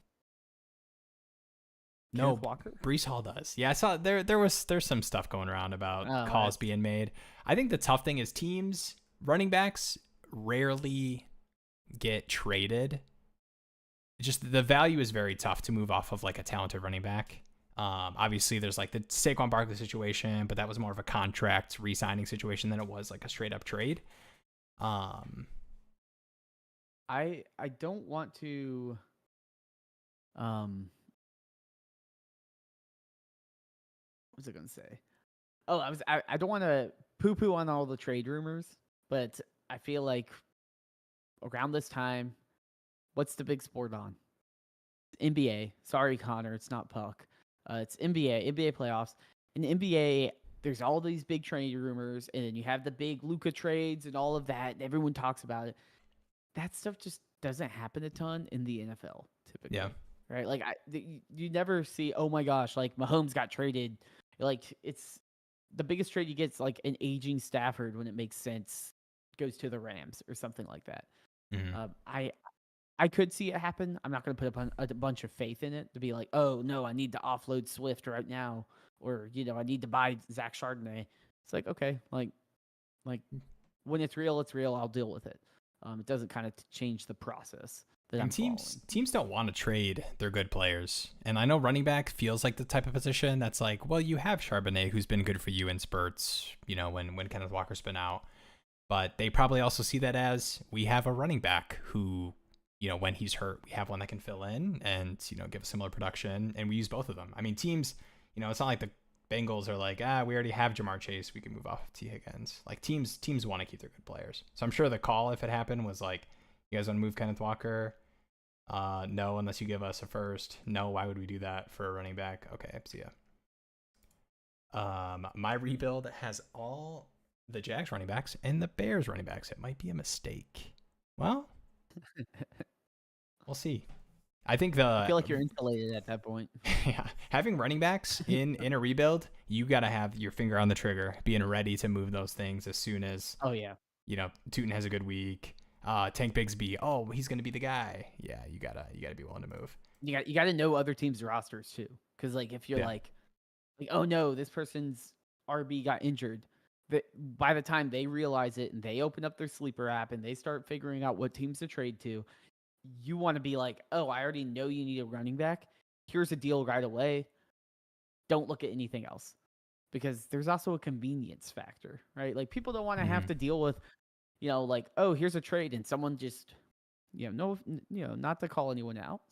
Sometimes people get a little chatty, and I'm like, I'm just trying to make a trade here, and it's like, oh, but like this, and I'm just like, okay, like you can say, hey, I know you have a problem. Here's a fix right away.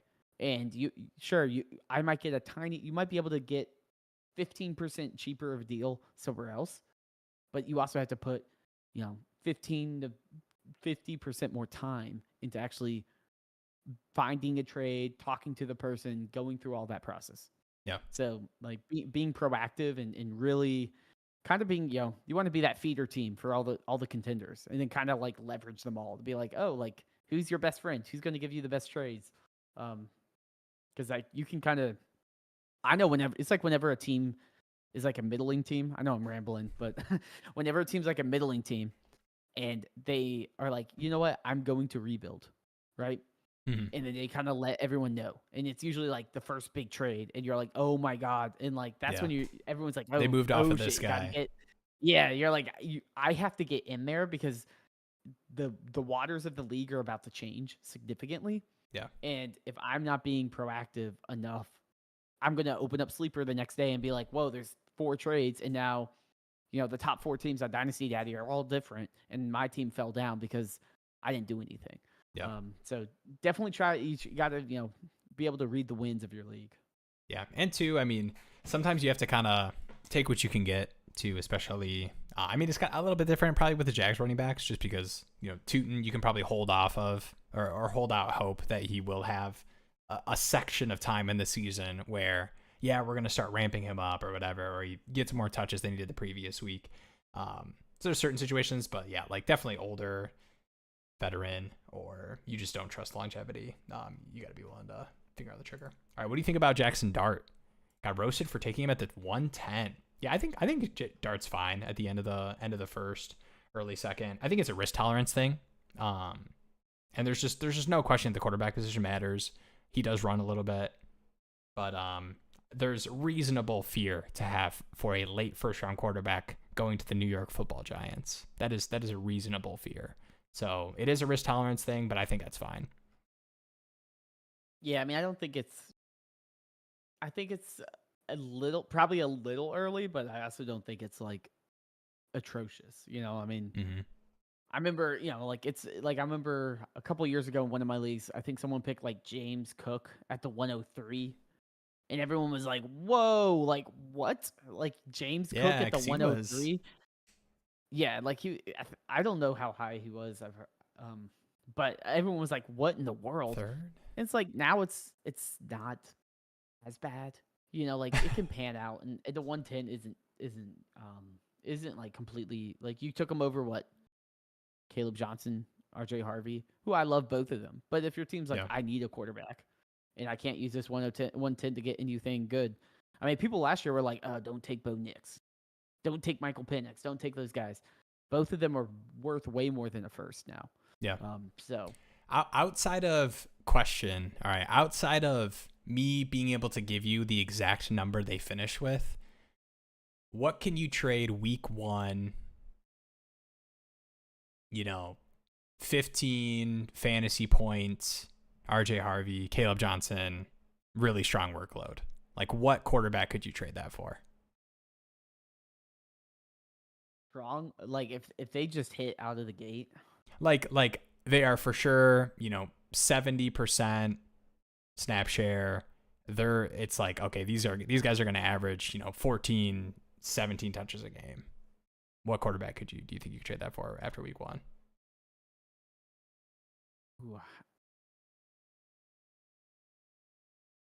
I mean, if you're just talking 17,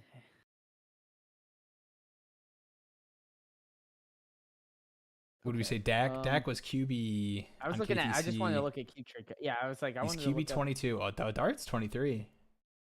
Gosh, guys, go try to buy Dak. Holy cow, man. I mean, right now, Caleb Johnson or Jared Goff, like that's kind of the tier. I didn't realize how high Bryce Young was. That's crazy. Yeah, you probably couldn't get up to like Baker. I think once you start touching like Baker, Purdy, Lawrence. You'd probably have to like call your shot on like JJ if he doesn't smash week 1 or something. But you could probably get Goff. I just feel like guys, can people buy Dak for these Dak prices? I just feel like I can't when I try to buy Dak in my leagues. Like I saw his KTC ranking and I like knocked on the Dak owner's door and they're like, yeah, I think he's undervalued. And I was like, yeah, I agree. And then we just went our separate ways. When they're undervalued. Yeah. Let's see. I mean, Dak for a first round pick, 26th first was today. Oof. Joe Mixon for Tony Pollard and Dak Prescott. I like Burden and I like Higgins, but I would not trade a likely mid first for the 203 to take them. I get that you probably feel like you're getting a similar bet to like a receiver that you might take in the mid first, but just the first round pick itself, like that outside of the player you're going to take holds so much more weight. And like, yes, maybe Burden smashes week 1 and you look like, I wish I would have traded that. But there's a lot more. I think there's a higher percentage chance you regret that. I will say, and this is what everyone always says, but the 2026 class as well is kind of an unknown. a lot of people don't really know. Arch Manning could declare. There's also a bunch of other quarterbacks that could step up into that first round range. Like you got Nussmeier, you got Sellers, there's a bunch of other guys. So I'm not looking to move off of that because this class, was kind of relatively weak in terms of significant wide receivers, significant quarterbacks. Yeah. And there's a potential that we do have another wave of all these first round quarterbacks of 4 or so. And just players you don't know. I mean, Matthew Golden would have been a 4th round rookie pick, or he would have went undrafted if you did the rookie drafts before the season. So it's just, you just don't know. So yeah, I think firsts, regardless of how you feel about certain classes, they just hold weight regardless, whether it's randomly throughout the season, adding a first onto a deal, or, leading up to the rookie draft. So yeah, I'm definitely holding the first there. I'm only moving first if it's like a guaranteed dude. Elite, elite asset, or it's gotta be a locked in dude, or it's gotta be like an amazing package elsewhere. Like I get a first plus something else, and okay, sure. But to be like, I'm gonna instantly tear down in value. Now, if you could say, hey, here's a first for the 203, and you pick up something else, then maybe that seems more fair. But I wouldn't do it straight up. Mm-hmm. All right, what's up, Wayne? I have the 101, and someone is offering Dak, the 106, the 110, and that person's 26 first for Kyler Murray, the 101, and a third. Already have Daniels and Mahomes in a Superflex league. I'm probably not trying to. It's the value is not bad, but you have Daniels and Mahomes. I kind of want to keep the 101. The 106. Yeah, I mean, it's hard. It's a 10 teamer. So that 26 first. Top 10. Daniels, Mahomes. So you're swapping. 10 team makes it tough because quarterbacks don't really matter a ton. So I don't not like that. Like, how much do you think in a 10 team league Kyler Murray would be worth? Would you do Dak in the 106? Yeah, I want to hear Wayne, if you're here, if you can let us know how many starters. I think that would lean me, potentially to feeling better about the package if it's a little bit deeper. But if it's like a 10 team start 10 team start 10 starters, 10 team start 10. I mean, here's the thing, like if it's a 10 team start 10, Wayne, and you're looking at your team and you're thinking about, like, do you even need to take this package? Like, look at your team. Like, if you have Mahomes, Daniels, your QB3 is Kyler Murray. Like, I feel like you can take Genty and move off of Kyler, even though I think the value of the package is pretty fair. Yeah, I would say in a 10 team start 10, you're starting 100 players. Genty is going to be way more impactful than probably whoever you get the 106, 110. It is a good package. I don't know. It's a fair deal. I mean, it's a fair deal. Getting to take a running back at the 106, you take a shot on whatever you want at the 110, and you still have a 26 first. You get, well, I guess you'd rather have Kyler Murray than Dak for sure in the streets. I mean, which kind of makes me want to. You got Daniels and Mahomes. Well, I'm just talking about. Well, my follow up is, Wayne, you need to trade your third quarterback to really upgrade an elite positional player. Oh, this guy's like a super team.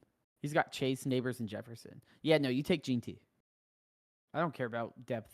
Like, it's not like you need the 110. Oh my gosh. Yeah, what are you even doing with the assets? What you're doing with those assets is, how can I tier up and buy Bijan or Genty?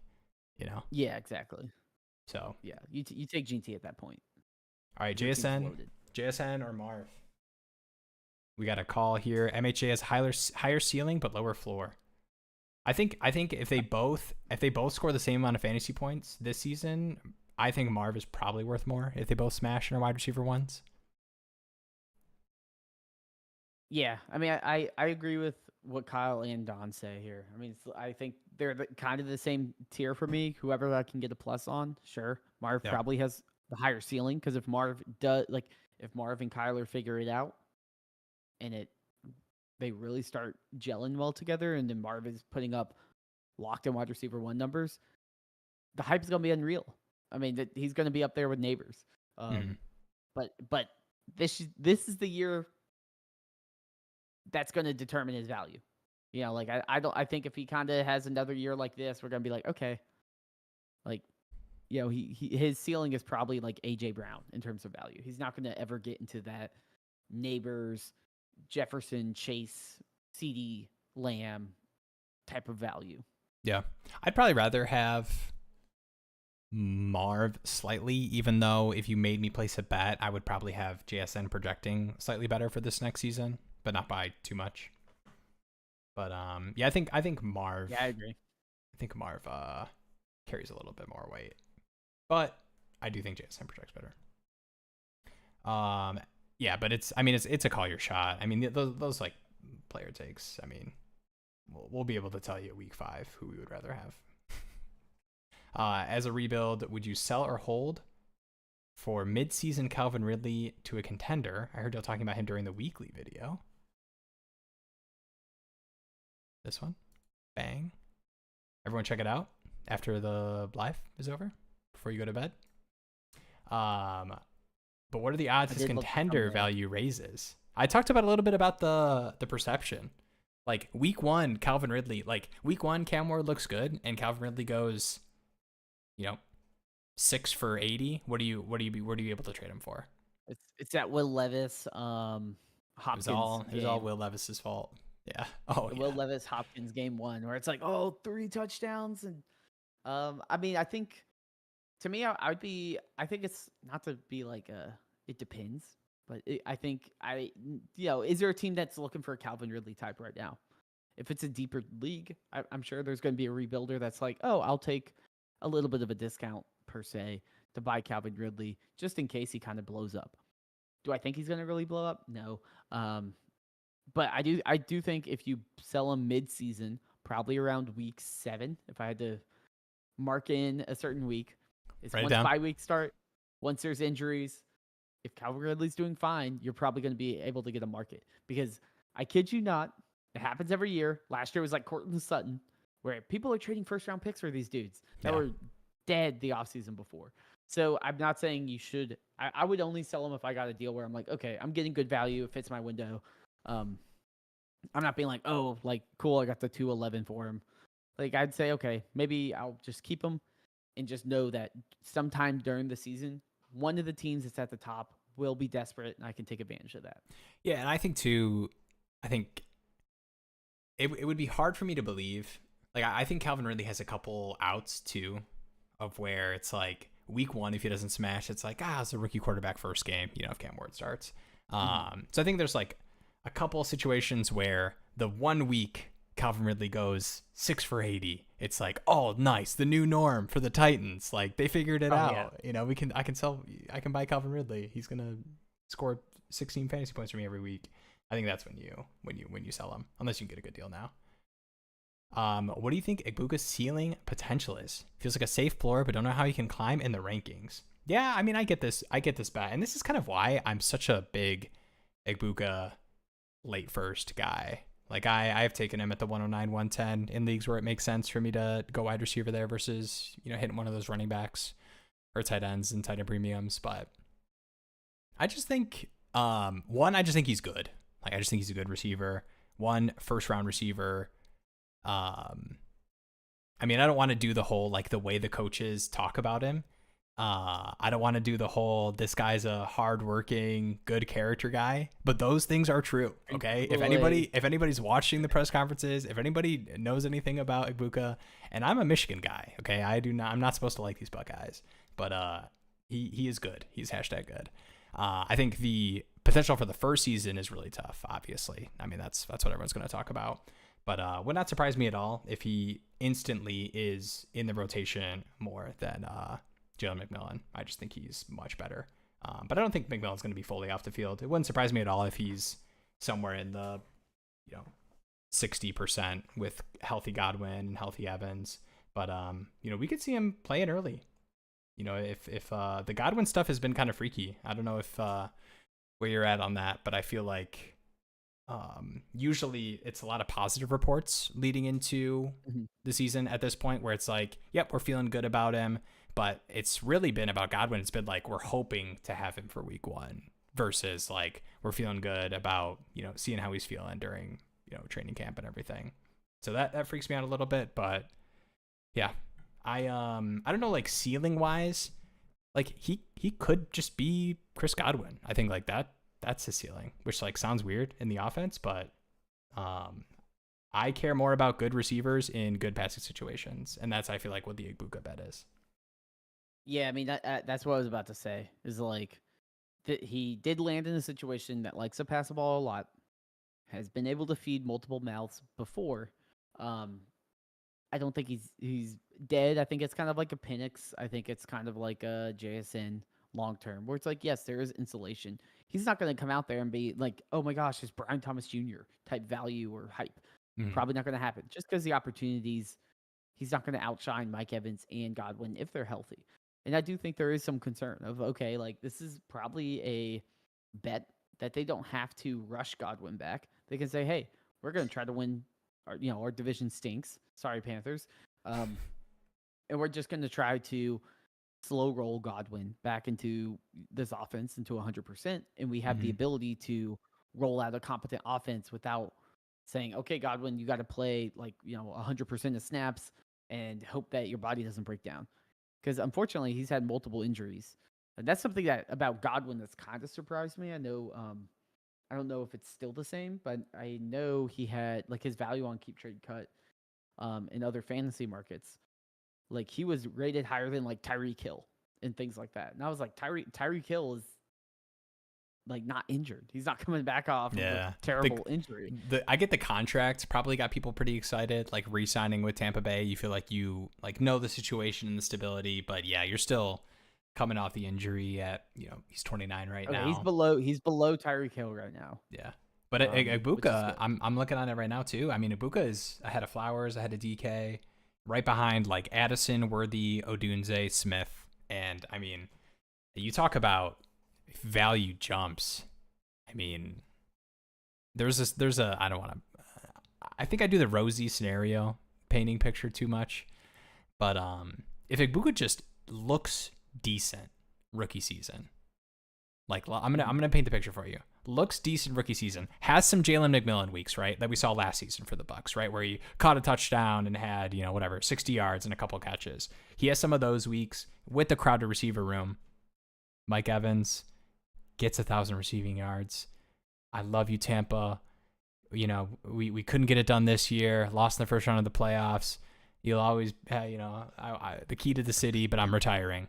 Like, he shoots up, man. He just flies. He does the Derrick Henry. I love you, Tennessee, but I'm not going to be here next year. Yeah. And then he goes signs with Kansas City. He's already, I mean, he could easily leapfrog Addison. Obviously it's depending on where the Odunze season looks up. Even Devonta Smith. He has a good season, and then Mike Evans retires. Value-wise, I think he could take a huge jump without even showing you the production of the receivers that are up there.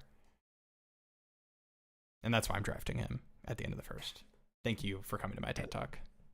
I will push back on you. I don't think he's going that much higher.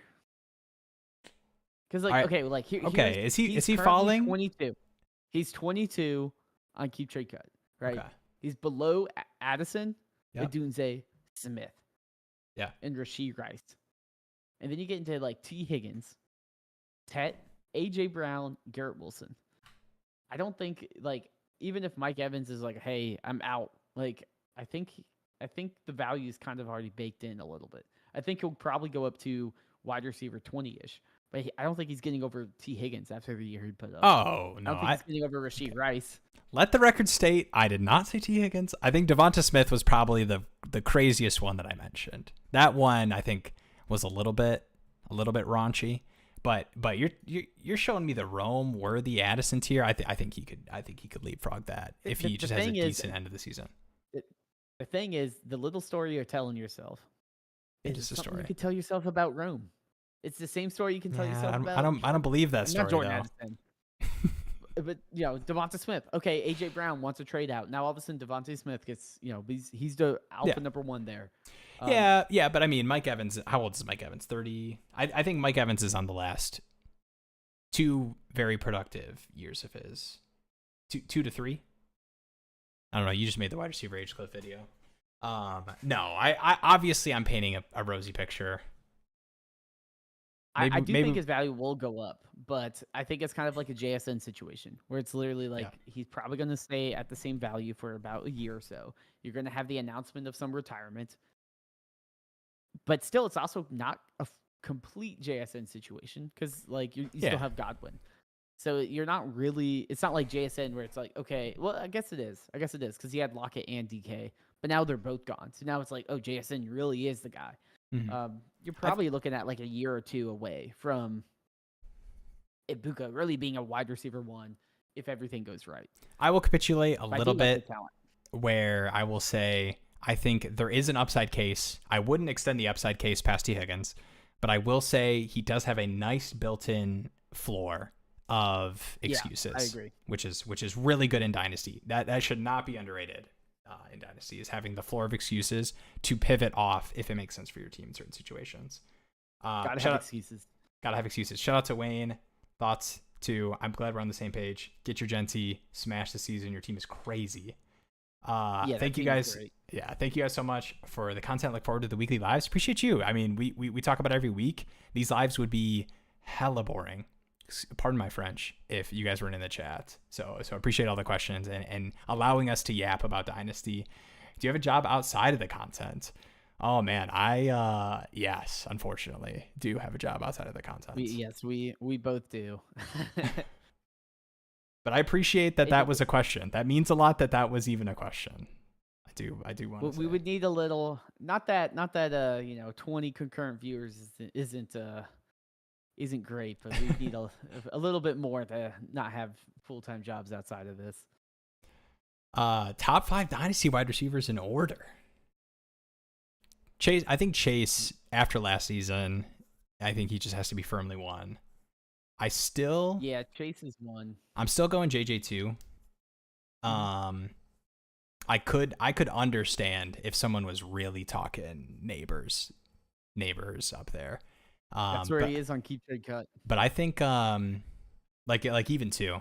I think Chase, JJ, Nabers, CD. And then I'm probably going, I think I'm BTJ over Amon-Ra, even with the Travis Hunter edition. That's interesting. But it's a tier. As a Lions fan. Here's the thing. It's all like the tier stuff is so tough because it's like, do I really care? Like if you're making me rank, yes, I'll do it. But it's more of a like historically what Brian Thomas Jr. did in his rookie season, like what we've seen, like that is going to smash. So like I will just make the bet that that's going to continue without Trevor Lawrence. And I trust. I am kind of a Trevor Lawrence guy a little bit. That's probably playing into it a tiny bit. But Amon-Ra's right there. Like if somebody was like, here's BTJ and a third for, or here's Amon-Ra and a third for your BTJ. I'm like, okay, thank you for the free third. Like I will take my also elite wide receiver. Thank you, sir. Have a good day. Yeah, I mean, I think I probably put CD. No, I read that. I was like Addison, but no, I was like, wait, that's his name. I saw the JSN and I was like, okay, like not yeah, really. I was like, but this is the year two. That's a little bit of a stretch. Yeah, I mean, I think personally, I would have CD at 3. My 1 and 2 are the same: Chase, Jefferson, Lamb.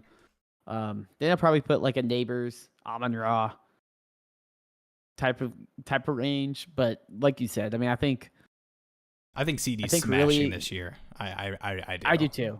Yeah. I think people forget. Like it's funny. I feel like last year, 2023 like, oh, he's logs. locked in. Yeah, I'm like, oh, he's locked in. He's locked in. He's the same as the Jefferson tier, all that. And then Dak goes down, and you're like, what happened? What happened? And he still has he's not weeks. Yeah, and I'm like, he's still dropping 20-something weeks. Like, I'm like, okay, like let's not have a memory of a goldfish here. If they're in that range, they're in that range, and we just need to treat it like that. And that's what I say. I mean, Like Jamar Chase had an amazing year. You should probably sell Jamar Chase for someone that's in the top 5 and just pick up something. Because someone's going to be like, oh, I can get Amon-Ra in the first for Jamar Chase. Go for it. Yeah. All right, 111 and a 26 second, or the 204 and a 26 first. I get the feeling of the tier kind of closing in on you, leaving the early second and heading like closer to the mid second with the 204.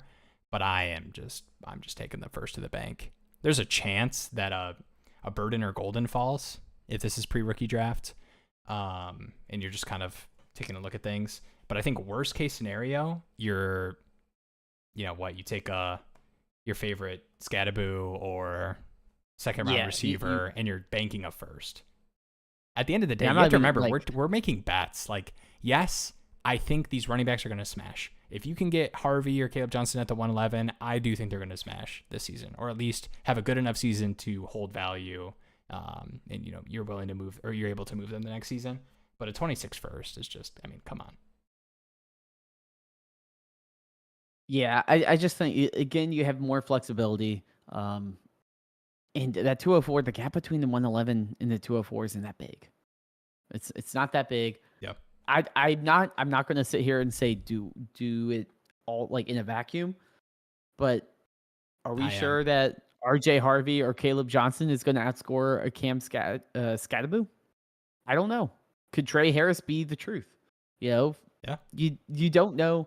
And like Golden, Burden, like these guys go at the 202, 203, 204 all the time in rookie draft start. Yeah. These are totally reasonable late first picks that I've seen creep into the early. I've seen Ibuka go at like the 203 in drafts. Like, that's insane. Can I get the first round receiver at the 203, please? Thank you. Yeah, that's an easy trade for me. All right, 109. This is Sarah and Trey. How's it going, guys? 109 and 411 for the 111, 308, PJ Washington, Jordan Whittington. All right, I am going to not talk about, or did I say PJ? Parker Washington? I think I was doing Dallas power forward thing. PJ Washington? Yeah. Used to be a big NBA fantasy guy, not as much recently. But all right, 109 and 411. So you're moving up 2 spots, the 308 versus the 411. Non-superflex, non-tight end premium. Non-superflex, what does that 109 look like? So if you take out... It's kind of the same. About Dart. If you don't care about Ward, it's the 108. Wait, no, sorry. It's the 110. It's just like you move everything up 1 because you're not taking Cam Ward.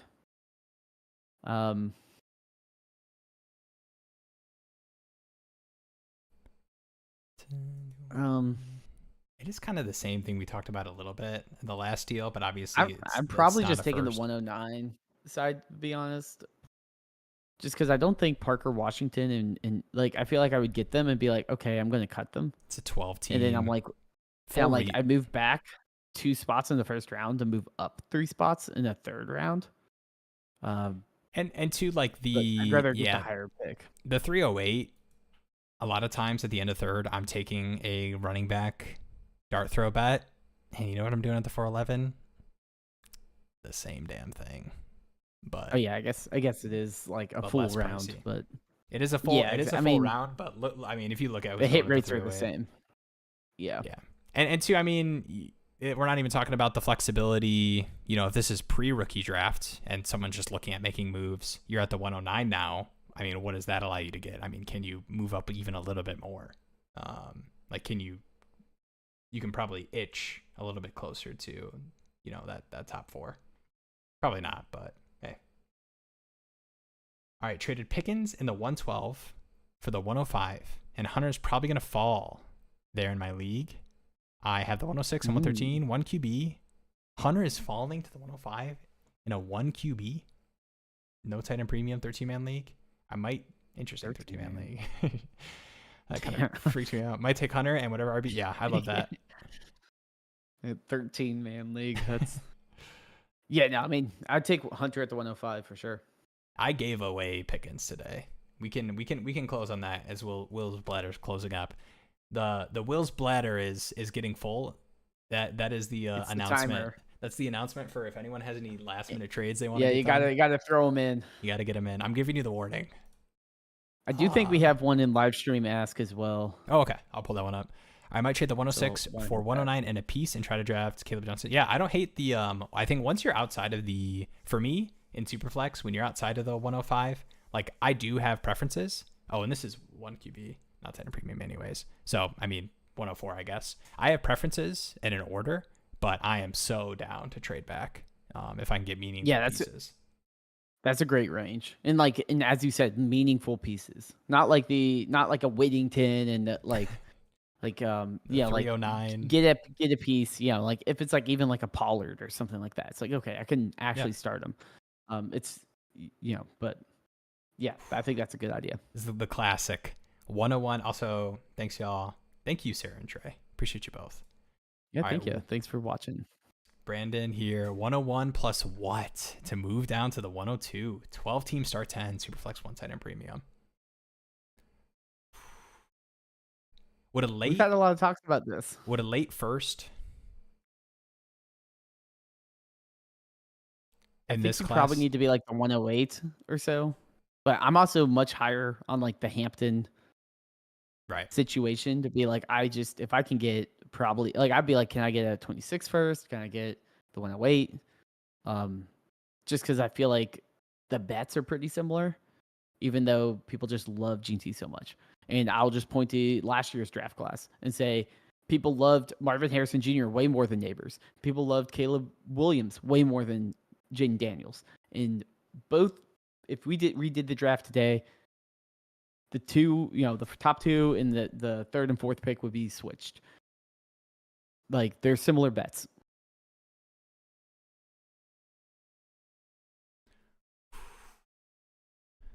I do like watching those Jet T highlights, though. No, they're good. I'm pretty bought in. I am bought. I think they're both amazing situations. Like, I think they both, like, you talk about the Chargers offensive line, and then even Genty. I mean, the Raiders turning from what they've been the past couple seasons to Pete Carroll, Chip Kelly, Geno Smith at quarterback. Okay offensive line. That spot, it looks a lot better too. Probably, I'm going to try to do both. If I had the 101, 12 team, start 10, you could talk me into a late first in this class, moving down. Like Hampton. If my team, if I felt like I needed GT or Hampton in like, I don't know, Luther Burden or something like that. Guy went 105 and a 26 first for the 101. I could see. Yeah, I mean, if you like really didn't need quarterback, that's a bigger drop. But yeah, the 105 and you need 2 first. I think Brandon said the guy that has the 102 has the 112 or the 112. Mm-hmm. I feel like I'd probably try to see if I could get like a second or something on top of that. I don't know if the 112 moves the needle for me personally, but maybe a 26 first instead. All right, we've got the live stream ass trades. Okay, this is tiny, so we're gonna show it for a second. That's not too bad. There we go. Yeah, definitely. I mean, I would try. All right, so this is thoughts on this trade. The team that got Richardson is competing? Question mark. The team that got Mayfield is rebuilding? Question mark. I mean, if you feel like you can move those seconds for competing pieces, I understand that level of labeling as a competing team, but I mean, this is just the Baker side for me. Yeah, the Baker side, definitely. It is confusing. I feel like if I thought about the process, I feel like the roles would be reversed, right? Like the rebuilding team would want the take this project quarterback, and Anthony Richardson. Yeah. And the competing team would be like, I want Baker Mayfield, who was QB6 or whatever last year. Mm-hmm. I will say, and I know you feel this way as well, but being willing to not this deal specifically, but I'm just talking about in deals where like being a competing team, like you still do want to accumulate value in the sense of it never hurts you to like have, second round war chest to be able to move for running backs or whatever, like in draft. So competing, Dynasty at the end of the day is accumulating value so that you can compete for as long as possible. And, build, obviously you want to build the strongest young team. That isn't always possible with, startup drafts, not everything, obviously. But yeah, I think Baker's side for me. I think Baker's done enough. He's proved his worth. All right. We've got one more question here, and then we'll roast Will's trade, and then he'll go pee. I'll pull this up. Actually, Jeremy, I need you to yap about something for like 35 seconds. Okay. Yeah. We should have a code word. We talk about it off stream. A code word, yeah. And sneak in when I just need you to start yapping. I will say, I know Dubby, I hope I said it right. He mentioned the 101 went back to the 105 for 105 and got a 26 first. Honestly, I feel like that's a harder deal for me, in my opinion, just because you're not going from like the same bet. You're moving kind of all the way down to a different tier. Even, best case, you're probably ending up with Cam Ward or like Hunter or something like that. But I don't know. I mean, I had a draft where Hampton ended up at the 105, and I was trying to trade up to the 102 to take Hampton. So let's see. Was offered the 105 and McConkey for Brees. Should I take that? Yes, I would definitely take the 105 and Lad McConkey for Brees. That is a smash, and then you buy them a beer next time you hang out with them. Sigh. It is a smash. I agree, McGee. Yes, you take that. You got to take that trade. That's a beautiful one. It is. I feel like some people haven't caught up on the reality of Brees's value. I know you don't have to give the pouty face, but people still treat Brees as he's kind of like in that Bijan Gibbs tier. Yeah, and he's just not. He's just not. He's a little bit below. He's a little bit below. He's JT tier. I think. But yeah, I agree. I agree.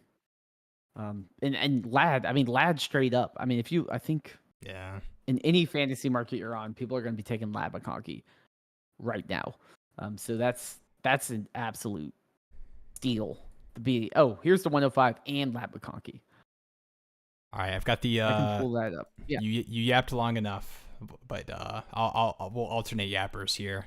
This is this is in the live stream ask. I want to say for anyone hanging out in chat still. What we do, we obviously are pulling chat messages from the live stream chat with Dynasty trade questions and talking through all those. But also, we can pull from the live stream chat in the Discord. Link in the description to join the Discord if you guys aren't in there. There's live stream ask channels. You can post your stuff in there, and we'll pull it up on the stream as well. And you can do that at any point. So even if it's not a stream night and you just have a general thing you want to talk about, it probably makes sense if it's like a hot trade or whatever that you would do it the same night, but I digress because we're here every Tuesday night, 9 p.m. All right, that's enough. Marketing. Every Tuesday. 10 team, 0.5 PPR, Superflex Standard Premium, the 103, the 204, 26 first, and a 26 second for Barkley, the 109, and a 27 first. Ooh.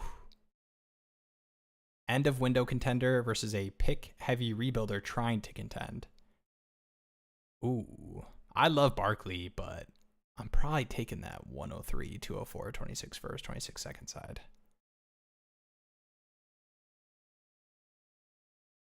I think that just feels too good. I'm not even reading those parentheses. It's two firsts, right? Am I reading this right? It's the you get Barkley the 109, the Barkley 109 and a 27 first for the 103, 204, 26 first. So if you cross out those firsts, Barkley and the 109 for the 103, 204, and a 26 second. I think I'm going Barkley side here. It's pretty fair. Especially if I'm a pick heavy contender like that one. I probably have the 104. I probably have the 105. I'm probably sitting here being like, oh, I can get a locked in dude, and then by the time my other and your locked in dudes, mature, this guy and his locked in dudes. I need my locked in dudes. Here's what my love for Travis Hunter knows no bounds, and you can't make me read all those firsts that are on the Barkley side because I can't read. I'm probably taking the 103 side. I'm crossing off those 26 firsts. I am paying the 109 to 204 move back because that is kind of tough. If that was like the 201, I would be smashing right now. I'm sorry. I'm taking the Barkley side here because you still get the 109, right? You get a 2027 first. I assume that means like we don't know what that means. what that pick could be. And then you get Barkley, and Barkley's probably going to outproduce the 103, the 204. It's a good trade if those parentheses said like not trying to contend, like trying to move off of contending pieces or whatever. It's pretty fair. I get the Barkley side. I think it's fairly fair depending on how much you like Hunter, and I do love him. So, but yeah, I think it is a Hunter. You know what? You're kind of talking me into the Barkley side a little bit, just because anytime you can buy these absolutely gonna smash contending pieces and like still feel decent about the overall value, you probably should take it. Yeah, I mean, it's like you move back 6 spots in the draft, and you pick up Barkley, and you trade 2 seconds, and you move back 6 spots in the first round, and you pick up Barkley.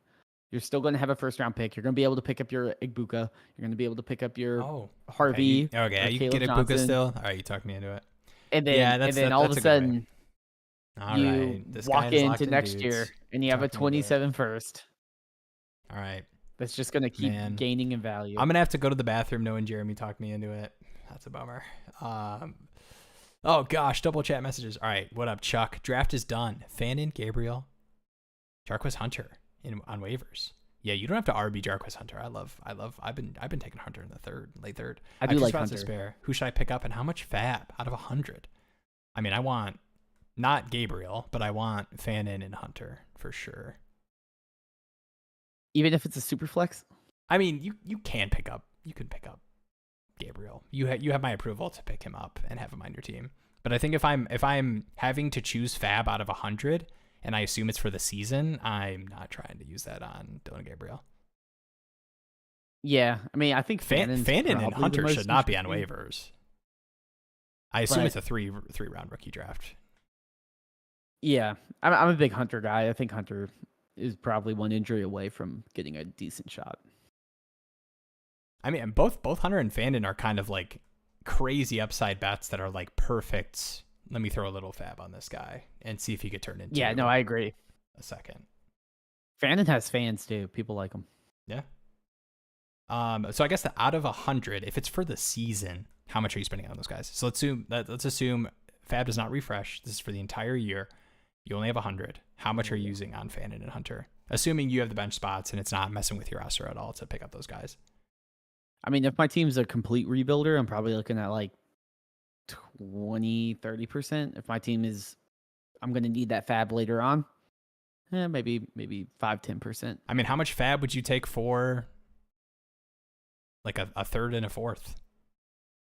If a third round pick and a fourth round pick for 2026 was on waivers, I mean, that's not how you should think about it because it's definitely different. I just have a hard time because I know if I'm a contender, reset. It resets at the beginning of the season. Yeah. Okay. Yeah. Then I mean, go, like, who cares? Like, go get your guys and stash the bench. But yeah, there's definitely Hunters. Who else is out there? I know you said Gabriel, but I feel like if I see Fannin and Jarquez Hunter, that makes me think that there's probably other interesting names. Give me 2 or 3 other interesting names. That's your homework. Before there's probably some good running backs out there. All right, JSN in the 403 or Hunter in a second. Give me Hunter in a second. Let's go. I didn't want to say it first. Let's go. I get it's the where are you at with the bet? Like on Hunter? Yeah, because I think the bet is a. I understand the like risk fear of like injury when people talk about that. When it's like, what if this guy is so good at corner that it just makes sense for him to play a significant amount of snaps on that side. But I just feel like everything we've heard and what I feel and what the Jags gave up makes me really confident that it would be hard for me to believe that he's not playing. He doesn't have at least a 50% route share.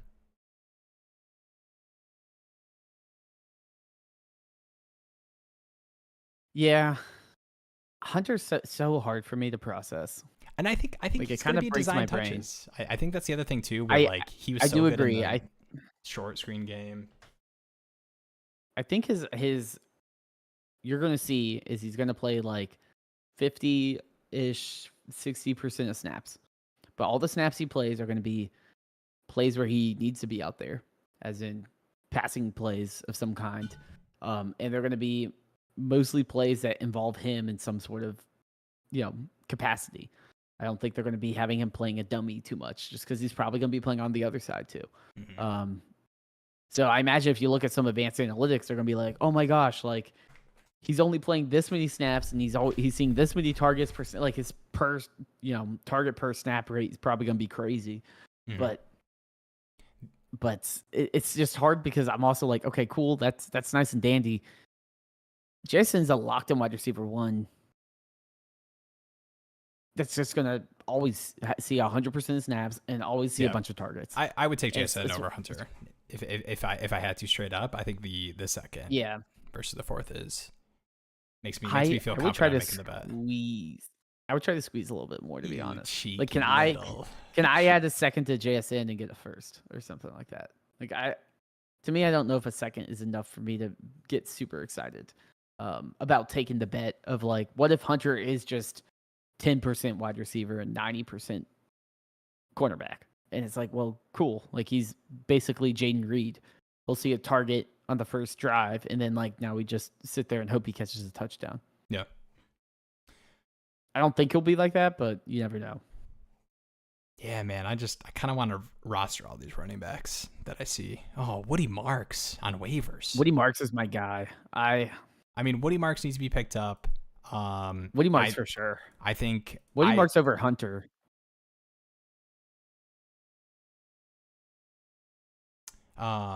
Yeah, I think like, yeah, it's just like, man, insert Bears running back that's on the roster. Like, these are all guys I want to be rostering. Do you have bench limitations, Chuck? Is that the issue? Is that why a lot of these guys are on waivers? I imagine you're having to drop decent players for. I mean, if you just had to rank, I'd imagine that's what it is. Let's do a rank with Woody Marks, Fannin, Jarquez Hunter. We don't necessarily need to rank, but I think that those big three, and you got Tosh Brooks. I mean, even like Gunnar Helm. I mean, all these guys are drafted on my rookie drafts, but I get it's probably shallow benches. That makes sense. All right, pick 15 or Ricky Pearsall. It's kind of funny because they're kind of similar bets, like who you would take at the 15th pick in rookie drafts, like that kind of early. Because what is that? Yeah. 203? 13 is 201. There we go. There's that. There's some math. 202, 203. That was freestyle. Yeah. I'd probably just take Pearsall. Would you take Pearsall over Burden and Golden? Yeah. Yeah, I probably would. Okay. I just trust the 49ers offense more. Or I guess we saw towards the end of the year, like some solid games from him, and then on top of that, they didn't bring in anyone, right? Mm-hmm. And they're also going to have to pay Purdy, so it's not like they're going to go out and get some crazy wide receiver that they can't really pay for that. Yeah. Rebuilding 4 taxing 6 rookies already. Yeah, I mean, if you're rebuilding, I think you even want to take those running back stashes even harder to be able to move off of them for future picks. Rebuilding team here with the 101 and 103. Team needs RB. All right, Hunger Force. This might be the closer. Will made the bladder announcement T-minus 10 minutes ago. But I'm here for you. Don't worry. Don't say I never did anything for you, Hunger Force. Genty at the 101. Hampton went 102. Should I just take Hunter? So you got team. Wait. This is a Hunter. I think he's saying he got GT. Yeah. Yeah. Do you take Hunter? So I think you're probably talking about Hunter, or I mean, I would definitely at least put it on the block to look at trading back into that kind of later first round range. You could hit one of those running backs, or just in general. I mean, just see what people are willing to pay to come up to the 103. I wouldn't stress too much about I need to get a running back at a point in this rookie draft, but I get the risk and volatility of Hunter that we just talked about. I would say if you're like, I get Hunter and he's like my wide receiver 6 and doesn't do anything, and you're like, I don't need wide receiver, I really just need running back, try to trade back to like the 8 and pick up a future first or something like that. Dynasty Daddy, filter by wide receiver. People are going to want to come up for Tet/Hunter. Tet, like you need to reach out to those teams that have those kind of it's mid super or flex. late People might picks. need Cam Ward. Yeah, like because you want to get the mindset too. I mean, think about like the rookie draft people that are at the 108, 109, 110 and are like, man, I need receiver so bad, but like Ibuka isn't helping me. Like, I need somebody that's going to smash. And they're like, if only I had Tet or if only I had Hunter. Like those, you want to get into those teams to, trade back and get a first or whatever. Yeah, if you could trade back the 103, pick up RJ Harvey, Caleb Johnson, whatever, and a future first or a future big asset of some kind, that probably fits your team better. If really all you need to address is a running back. Mm-hmm. All right. Any closing thoughts? I mean, I will say, past weeks have been, or past week or so has been crazy with the amount of trades that we've seen. You can just look at the database. Every single player, we have players over 1,000 trades in the past week. We passed 3 million trades in the trade database. So it's constant trades, a lot of actions going on. So not only are people in here talking dynasty, talking trades, but you can actually go out and do something. And don't think it's going to last forever, because once we get to June, July, people are going to be like, hit me up in August, hit me up, So if you have moves you want to do now, like now's the time to go out and try to make those moves. And while you're also checking out the trade database, check out the new portfolio stuff. I added support for Yahoo, ESPN, FFPC, all the leagues. They now sync directly to your Dynasty Daddy account, which is free, and you can sync all your leagues and just load up your portfolio so you manage all that stuff. And I also added support for starters. So now it will tell you what players are starting in each of your leagues, and it'll also tell you if you have a starting player that's injured. So you don't have to go through all your lineups. You can be like, oh, I have a injured starter in these 3 leagues. That's going to be more impactful, in September and stuff. But just check that stuff out. Always adding stuff to the site. Love what you guys are doing, Dynasty. Keep it up. Hey, appreciate it. Thank you for being in here. And actually, probably you should take the... thanks for joining us. Appreciate it. I could take the appreciate it for the YouTube stuff specifically. I have put 0 hours into site development. So shout out to Jeremy. The only reason I'm even doing any of this content stuff with him is because I was a frequent Dynasty Daddy user. So I'm going to extend the appreciation to you. It's meant a lot to me for my Dynasty teams. That's what it's here for. Is make things easier for everyone. It helps supplement my endless Google Sheets is what it does. Very helpful. We'll just close out here with Chuck with these rookies. Guess I spent all my fab on rookies now. Is there a stage in the offseason I wish I had fab before the season starts? So I think the only thing before the season starts would be rookies that are getting buzz. So, I mean, if you just think about the past couple off seasons, but a lot of those rookies, the reason that they have reasonable buzz is because they were a 4th round running back or a 5th round running back, like, a Woody Marks or some of these running backs that were, Jarquez Hunter or whatever. Oh, he's taking snaps with, Stafford, like those kind of things. That's when you want to spend fab, which is why we're recommending you spend that now to get those running backs that, to not have to have that goose chase where everyone's dropping all their fab on Hunter right before the season. Yeah, I mean, I don't think you're going to miss too much fab, to be honest, because right now it's the busy time. And I mean, you can look on my site, you can look everywhere, like June, July. I mean, go to Google Trends and just search Dynasty, and you'll just see it's a spike right now, and it's just going to be a giant trough. The only thing I will say is when it depends on when your fab restarts with preseason. So if it's literally week 1 NFL season it resets, I would want to hold some for the preseason just because that is very real information. Like training camp news reports is one thing. Woody Marks looks great catching the ball in shorts from CJ Stroud. Like that's not as big a buzz as, oh my gosh, like Woody Marks is in on 3rd down of the first drive of the preseason with CJ Stroud. Like that's kind of crazy. Like that is real buzz. So I would want to save some for the actual preseason. But like I said, I think those running backs are decent draft capital, good situation enough to want to get them on your roster, specifically Marks and Hunter for sure. Yeah. All right. Appreciate it. Thank you all for hanging out. Dynasty Daddy, Jeremy, I'll let you do the real closer. I just do the yeah. Well, yeah. I mean, another one's in the books. Keep the trades coming. Everyone that's joined, I appreciate it. We got to let Will go pee, so we will let him. We'll wrap this all up. But every Tuesday at 9 p.m. we do this, and sometimes we'll do special streams as well. But definitely join the Discord, completely free. Great place to stay up to date on videos and all of that. And if you haven't already, let's give it a little, pat the top of the door frame as you leave. Hey, give a like button. Yeah, there we go. Subscribe. One for the road. Supports the channel, and hope to see you back every Tuesday as we continue to do this. Definitely. Thank you for the sub to go. Appreciate you all for being in here. Like I said, wouldn't be fun Dynasty live streams without you all. See you next Tuesday night. Check out the video on the YouTube. Wide receiver H Cliff. Check out the video. Jeremy just dropped. Appreciate you all. Peace out. Peace. Next Tuesday.